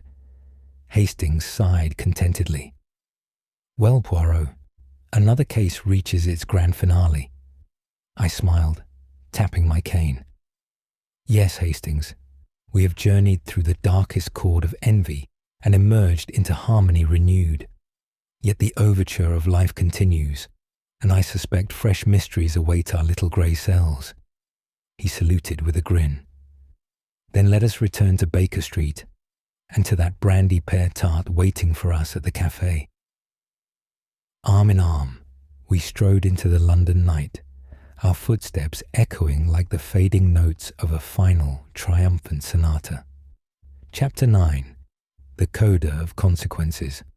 The morning after the benefit concert dawned crisp and clear, as though London itself had exhaled in the glow of Alphonse Moreau's triumphant redemption. Regent Street's early traffic hummed beneath a pale blue sky, and the passing hansoms bore passengers who spoke excitedly, some quoting lines from last night's recital, others marvelling at the unbroken persistence of genius. At 221B Baker Street, I found Captain Hastings poring over the morning papers, his spectacles perched at the end of his nose. "Look here, Poirot," he called, nudging a broadsheet toward me. The headline read, "Moreau's masterwork resounds. Critics hail the miracle sonata." Beneath it, several columns offered effusive praise. Phrases like "a testament to artistic perseverance" and "a triumph over the dark forces of envy." One critic even predicted that the sonata would stand among the greatest compositions of the 20th century. Hastings beamed as he read. "Nothing quite like seeing one's friend lauded by the press, eh?" I smiled, sipping my morning tea. "It is gratifying, Hastings, yet we must not forget the quieter repercussions. The scholarship fund established by Madame Cavendish, the apprenticeship endowed in Moreau's name, and the subtle shift in Duval's fortunes." Hastings raised an eyebrow. "Duval. He's still under house arrest with his sister, I believe." I nodded. "Indeed, though Eloise intends to restore his dignity through teaching rather than performance. His probationary exile ends this month, after which he must demonstrate genuine contrition before the Royal Academy." At that moment, Mrs. Hudson entered with a telegram bearing the Lyceum's crest. I broke the seal and read it aloud. "Monsieur Poirot, the management of the Royal Lyceum requests your presence at a private council tomorrow morning. Confidential business of artistic import. Major Sinclair." I folded the telegram thoughtfully. "It appears my services are required once more, this time in matters of policy rather than poison." Hastings chuckled. "You can't escape the theatre, can you?" We spent the remainder of the morning arranging arrangements, Hastings drafting replies of thanks on behalf of Moreau, I penning a brief note of acceptance to Major Sinclair. By afternoon, I boarded a hansom bound for the Lyceum. Hastings taking leave to deliver proofs of the benefit concert programme to the press. The theatre's facade greeted me in the waning sun, grand and unblemished, its arches now proudly proclaiming the Lyceum's season of renewal. Inside, I was conducted by a curtained corridor to Major Sinclair's office. The governor rose to greet me, his uniform crisp, his manner grave yet cordial. "Monsieur Poirot," he began, "thank you for coming at short notice. I regret that London's greatest puzzle, Etienne Duval's misdeeds and Moreau's recovery, leaves a final complication." He motioned me to a seat. "The board is divided over how best to welcome Monsieur Moreau into his new role as composer in residence. Some members fear that the spectacle of his near demise might overshadow future seasons. Others argue that it would inspire young composers to persevere. We require your counsel on whether to organize a public lecture, a formal gala, or to let the music speak for itself." I considered. "The balance lies in proportionality, Major. A single gala tribute may risk turning the tragedy into continuous spectacle. Conversely, a modest public lecture, Moreau speaking on creativity through adversity, would allow him to frame his own narrative without constant fanfare." Sinclair nodded. "A lecture, then, with admission, proceeds to the scholarship fund." I inclined my head. That would honour both his artistry and his humanity, without imposing undue burden on his recovering health. Sinclair exhaled. "Excellent. I shall propose it at the next board meeting." With my duties at the Lyceum concluded, I made my way to Cavendish Square, where I found Dr. Dalrymple overseeing Moreau's afternoon practice. The composer paused at my entrance, bowing with elegance. "Monsieur Poirot, to what do I owe the pleasure?" I explained Sinclair's proposal and offered the invitation personally. Moreau's face lit with delight. "A lecture. How fitting to transform my ordeal into teaching. I shall begin drafting my remarks at once." Eloise, who had been adjusting the metronome's setting, beamed. "He speaks of pain as a teacher rather than a curse. The lecture shall be most illuminating."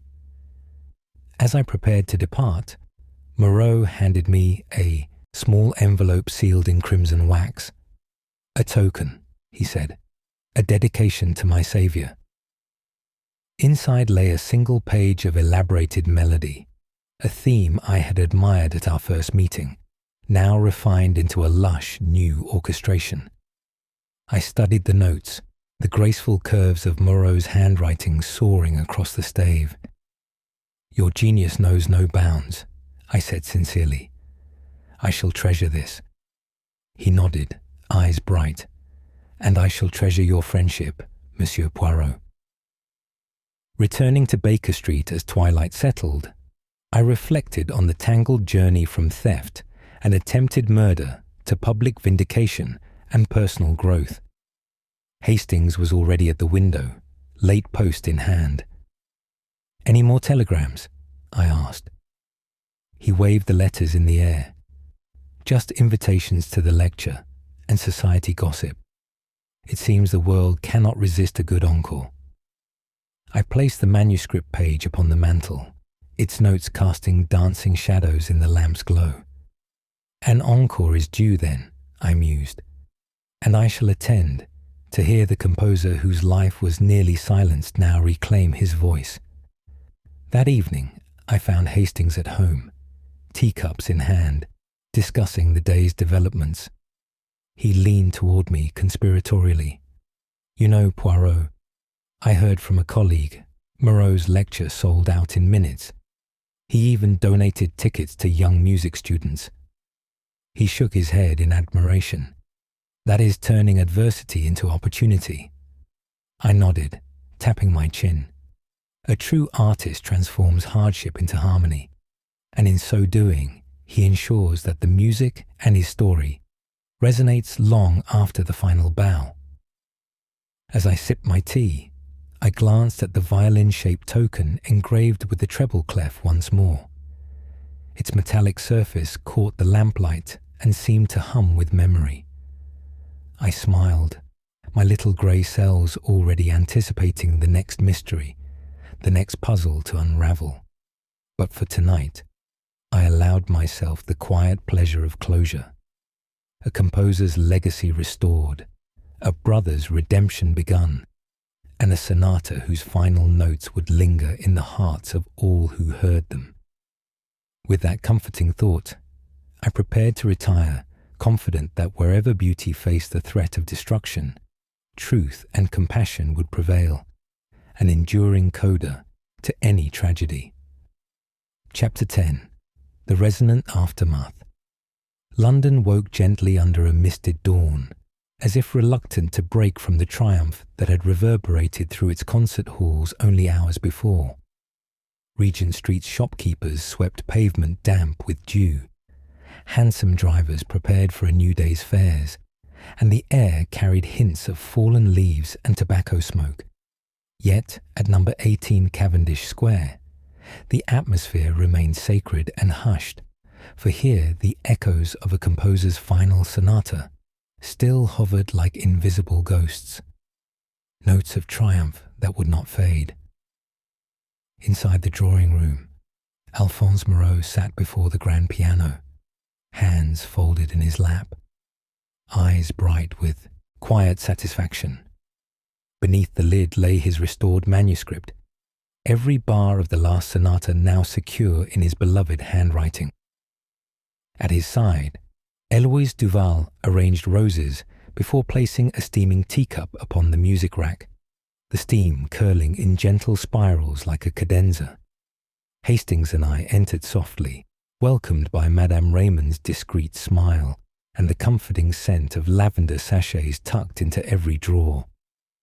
Dr. Dalrymple lingered by the window, ensuring Moreau's continued recovery with professional vigilance. Moreau rose to greet us, his movements steadier than ever before.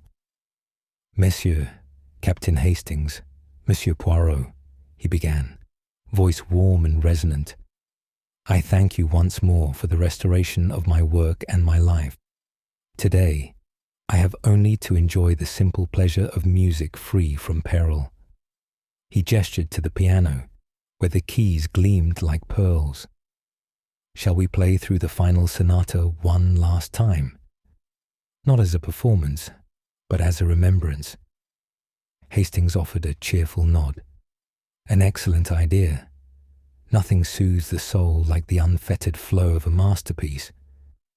I inclined my head in agreement. "Indeed, and this will serve as a private coda before the world greets your public lecture next week." As Moreau seated himself and closed his eyes, atmosphere shifted from reverence to communion. His fingers rose above the keys, pausing in respectful silence, then descended with deliberate grace. The first movement's elegant themes unfolded, rising and falling like gentle tides. In this intimate circle, each note found resonance not only in the instrument, but in each listener's heart. The air vibrated with memories, the theft, the assault, the near tragic demise and final redemption. Yet here, in this morning light, sorrow seemed distant, replaced by a sense of unbroken continuity.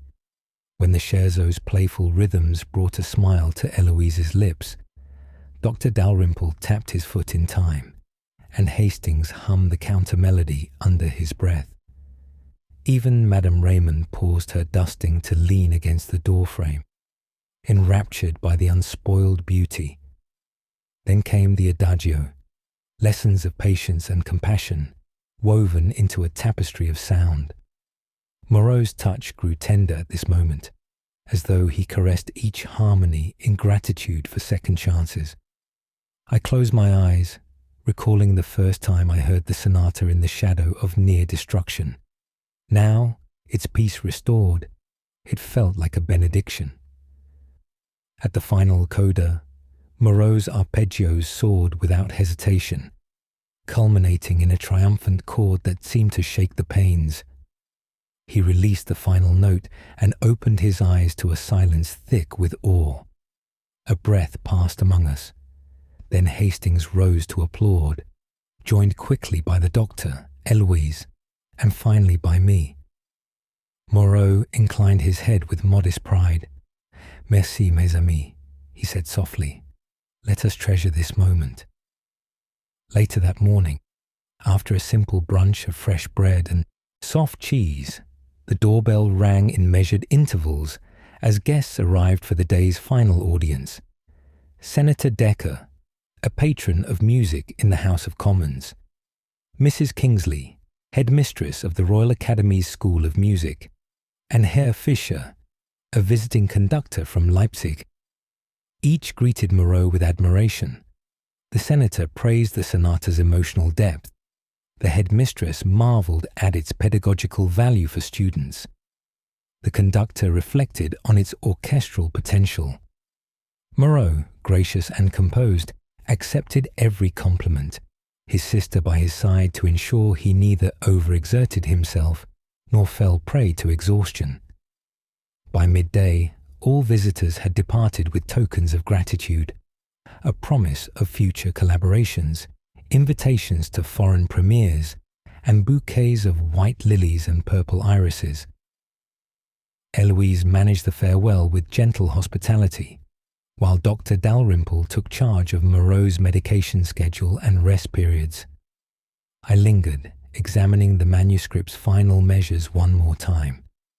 The dedication in Duval's confession had been scratched out. In its place, Moreau had penned a new epigraph. To those who choose compassion over ambition, our greatest melodies are yet to be written. I touched the words reverently. Here lay not only the resolution of a mystery, but the embodiment of its moral. As the day waned, I prepared to depart for the lecture hall at the Royal Lyceum, where Moreau would deliver his public address on the theme of adversity and creativity. Hastings joined me for the carriage ride, carrying the violin-shaped token gifted by Moreau at the benefit concert. "Do you think the lecture will fill the hall?" Hastings asked, settling the token in his coat pocket. I adjusted my cravat. Undoubtedly. The public craves both the music and the composer's testimony. His story transcends mere performance.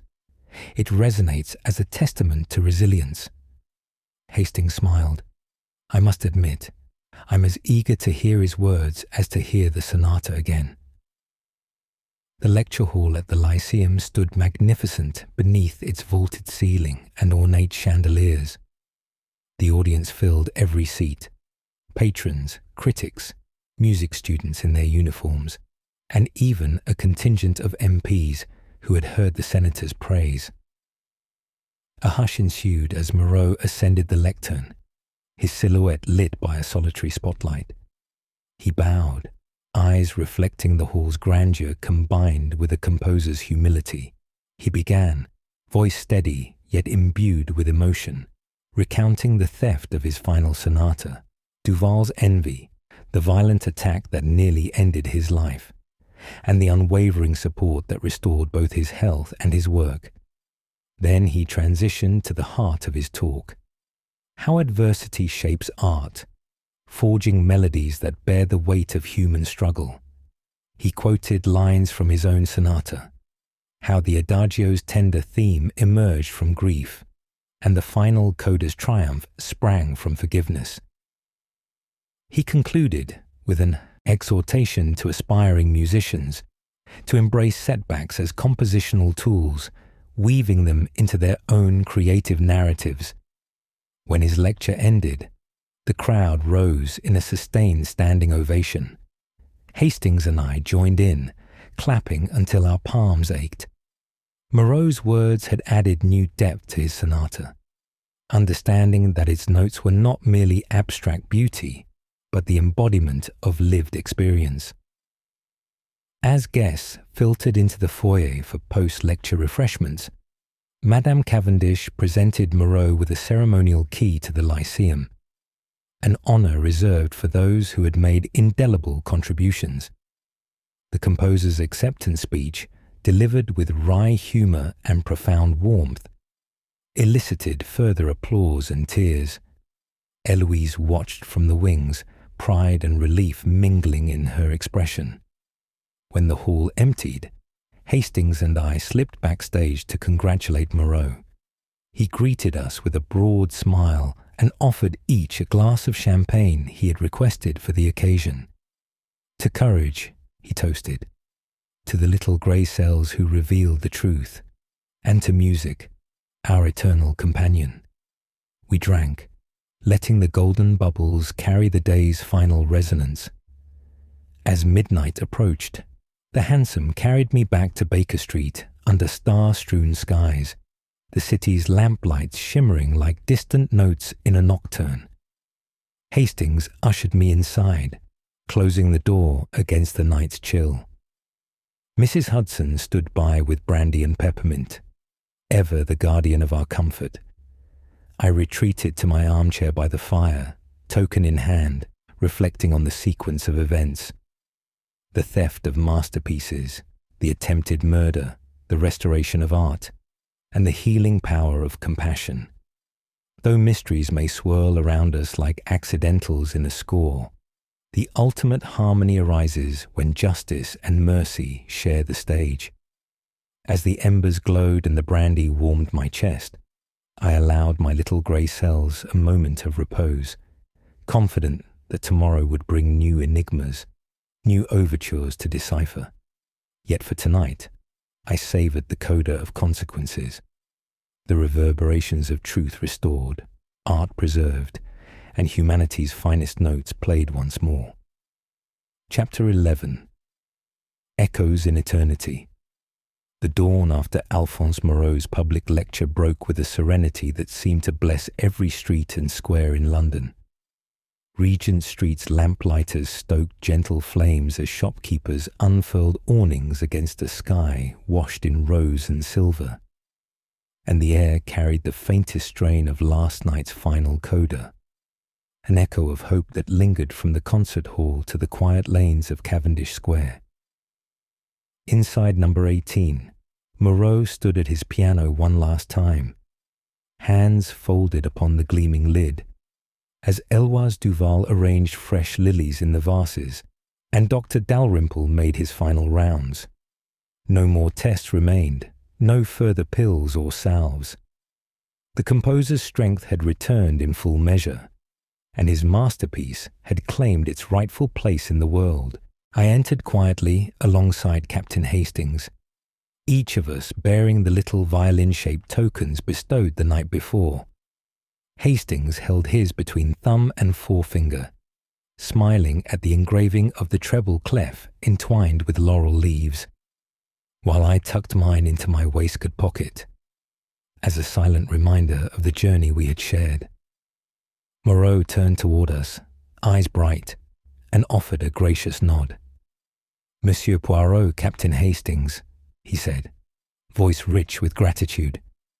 "It is fitting that we gather here, in the quiet heart of the home that witnessed both my darkest hour and my greatest triumph. Today, I have but one wish, to depart for Vienna, where my sonata will be performed at the Musikverein's spring season. Will you accompany me as my guest of honor?" Hastings bowed with theatrical flourish. "I would not miss it for the world, mon ami." I inclined my head, knowing that to witness the sonata's international premiere, its first performance beyond London, would bring this chapter to a fitting close. Eloise's eyes glistened with excitement and pride. "We shall leave in 2 days," she said gently. "I have arrangements with the Academy to continue my brother's scholarship work in his absence. And Duval, my brother, will join us once he completes his period of reflection." Moreau turned to Dr. Dalrymple. "Doctor, I am well enough to travel." The physician's spectacles gleamed as he smiled. "You are stronger than I could have hoped, monsieur. I grant you permission to embark upon this journey, and I look forward to news of your success." Moreau's shoulders squared in relief. "Then Vienna beckons," he declared. Over the next 48 hours, Cavendish Square bustled with preparations. Advocates of the Lyceum's public lecture circulated invitations to European dignitaries. The courier from the Royal Academy delivered final certificates to scholarship recipients, and the Carrow and Inkley stationers brought specially bound copies of the sonata to accompany Moreau's departure. Hastings oversaw the packing of configurations for travel, carefully wrapping the fragile manuscript leaves in acid-free vellum and sealing them within a lacquered case.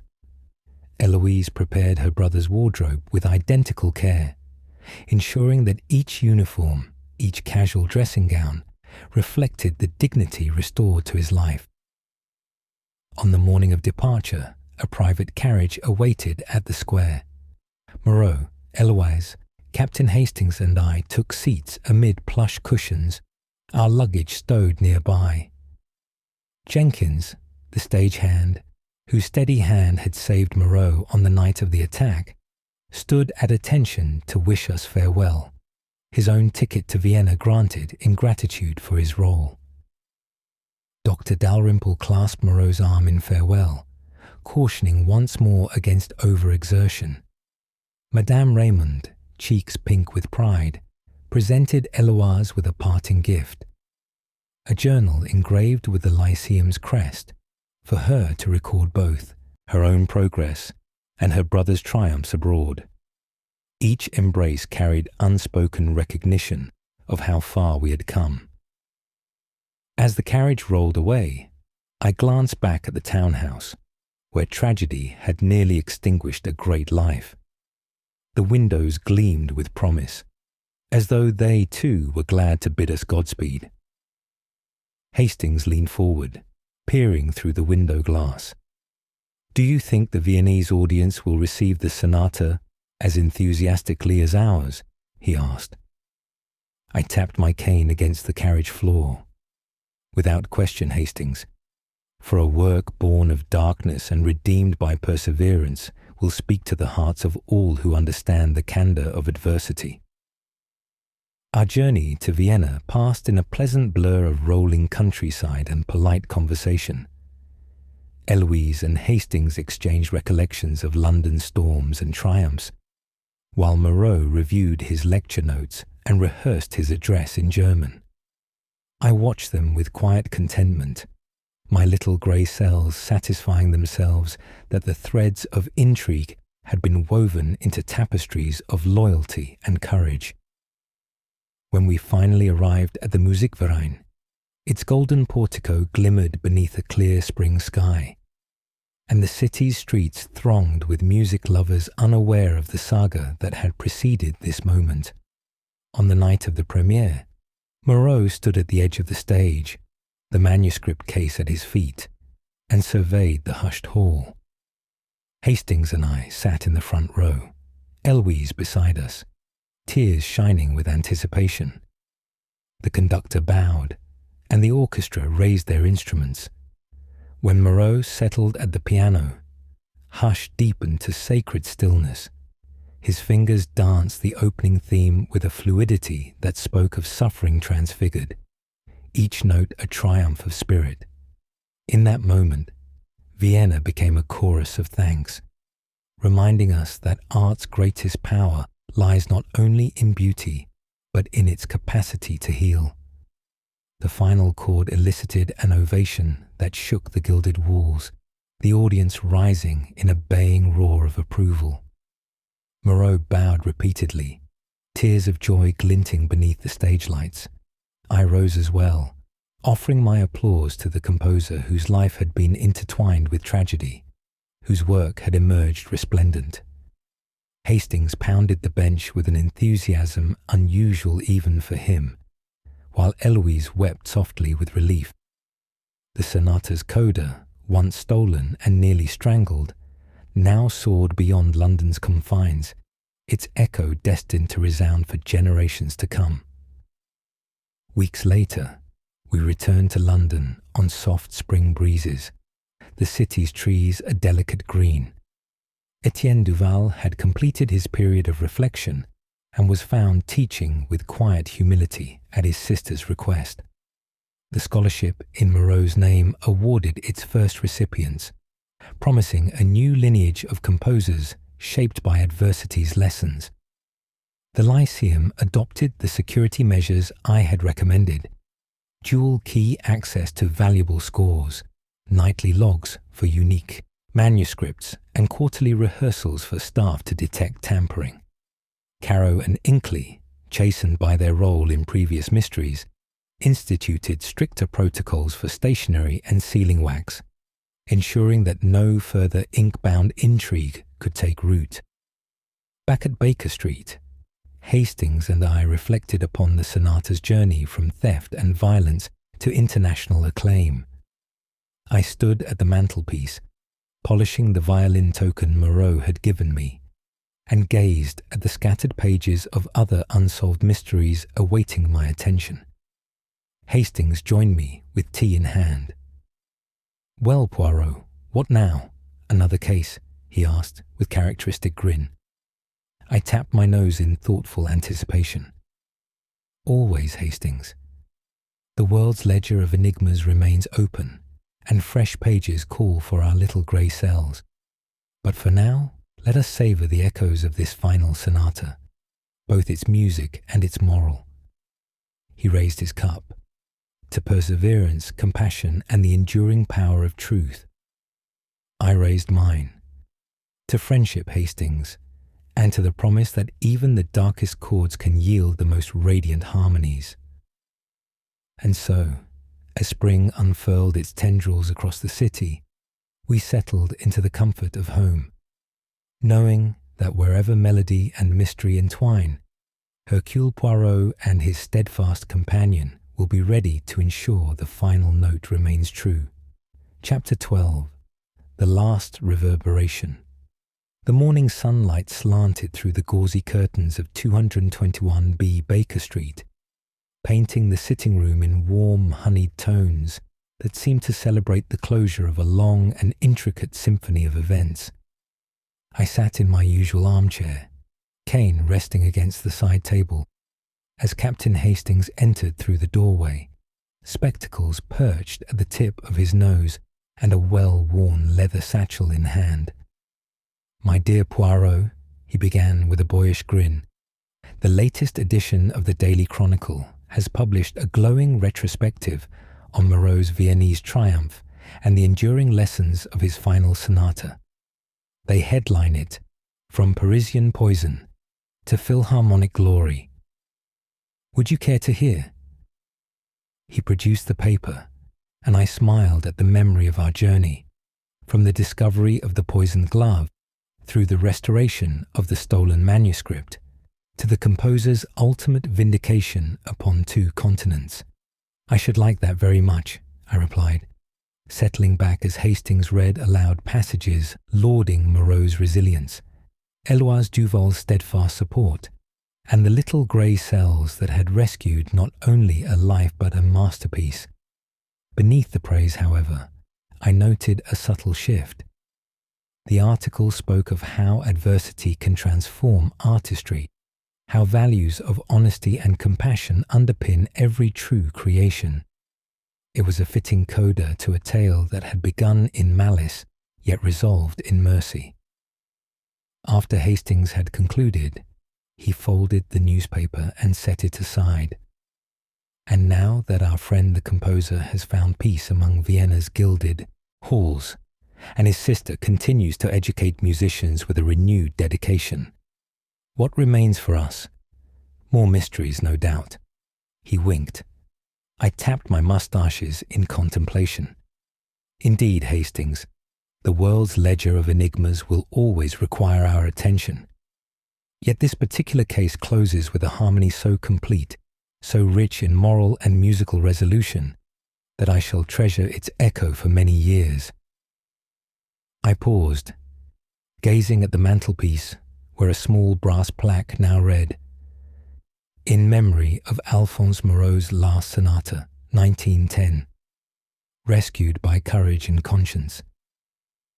Mrs. Hudson entered quietly, bearing a tray of tea and fresh scones. She placed them upon the table between us, offering both a victor's welcome and the comfort of domestic routine. "Morning, gentlemen," she said, adjusting the sugar bowl. "I hear the newspapers had rather a lot to say about your recent exploits." She winked at Hastings, who laughed. "Morning, Mrs. Hudson," I replied warmly. "Indeed, the city's press cannot resist a good story of redemption." The scones were warm and buttery, the tea fragrant with Earl Grey bergamot. We sipped slowly, savouring both the flavours and the lingering satisfaction that comes from having seen justice done. Once breakfast concluded, I strolled to the window and looked out upon Baker Street's bustle. Costermongers setting up stalls, hansoms rattling past, and clerks hurrying toward the law courts. Somewhere among the crowd, Etienne Duval laboured anew, teaching modestly rather than scheming in solitude. And in a distant gallery, Moreau's final sonata glimmered in prints and scores, its notes poised to inspire generations of composers. The world felt both familiar and transformed, as if our recent odyssey had imparted a subtle shift in its timbre. Hastings leaned against the window frame. "Poirot, in all your cases, you've shown that truth eventually prevails, even when concealed by envy and malice. But few have so vividly illustrated how compassion can redeem even the guilty." He paused. "Do you ever regret showing mercy to Etienne Duval?" I turned to him, expression thoughtful. "Regret? No, Hastings. Justice tempered by mercy is the noblest resolution. Etienne's punishment, to live under the shadow of his own conscience while he seeks redemption, seems more fitting than any harsher sentence. His life's work now lies in teaching, in passing on the very values he once sought to undermine. That transformation, to my mind, is the greatest of all possible finales." He nodded, eyes bright with agreement.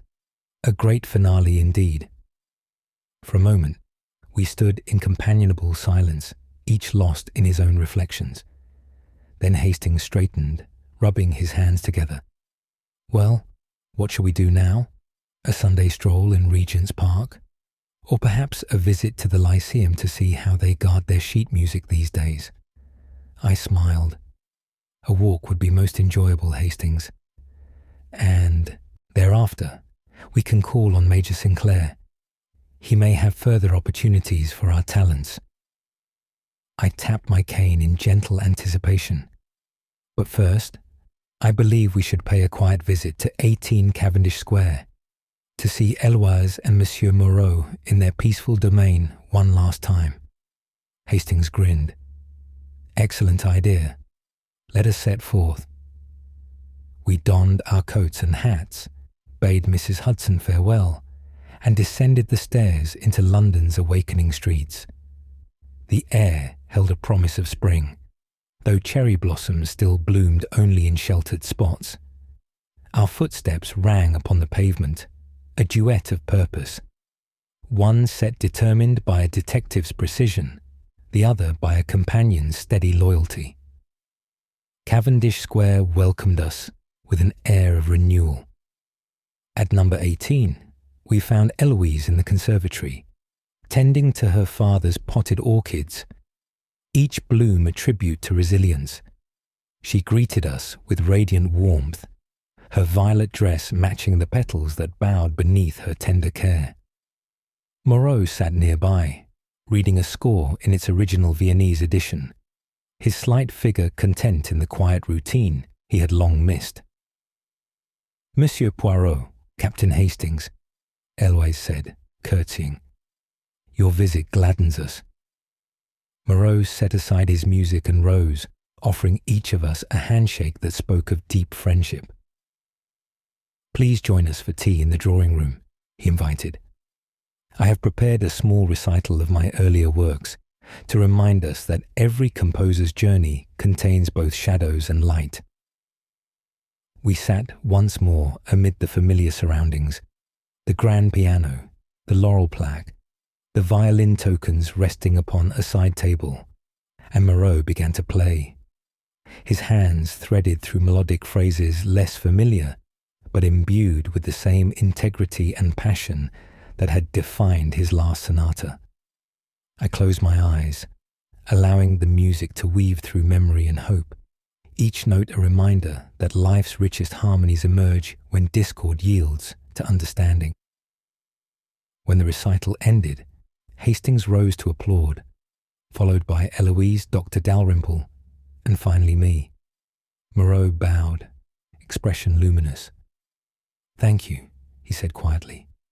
"Your presence elevates these melodies beyond mere performance." I inclined my head. "It is you who elevates us, monsieur. You have shown that even when a masterpiece teeters on the edge of oblivion, the concert of conscience and courage can restore it, stronger than before." Eloise pressed her brother's hand. "And we owe that miracle to Hercule Poirot's insight and to Captain Hastings's unwavering support." Hastings laughed. "All in a day's work, mademoiselle." Yet his eyes shone with the same loyal pride that had carried us through many a perilous case. As we prepared to depart, Moreau gifted each of us a final token. A page of the sonata illuminated with calligraphic flourishes, framed beneath glass, "so that you may carry this music with you, wherever you go," he said. I accepted mine gratefully, placing it in my coat pocket alongside the violin token and the brass laurel plaque. Walking back toward Baker Street, the afternoon sun sat low in the sky, casting long, gentle shadows. Hastings and I paused at the corner of Wigmore Street to watch children playing beneath a flowering magnolia, their laughter rising like airy arpeggios. He looked to me with a contented sigh. "Poirot, do you ever tire of these adventures?" I tapped my moustaches in reflection. "Never, Hastings, for each mystery cares not only for itself, but for the truths and transformations it reveals. And as long as there are stories to be told, of art threatened and then redeemed, I shall be here with little grey cells at the ready." He laughed, clapping me on the shoulder. "Then let us step into the dusk, ready for whatever comes next." And so, beneath the glow of lamp and leaf, we strode into London's evening, the echoes of the last sonata carried upon the breeze, a final reverberation that bound together past trials and future possibilities in a melody that would never end.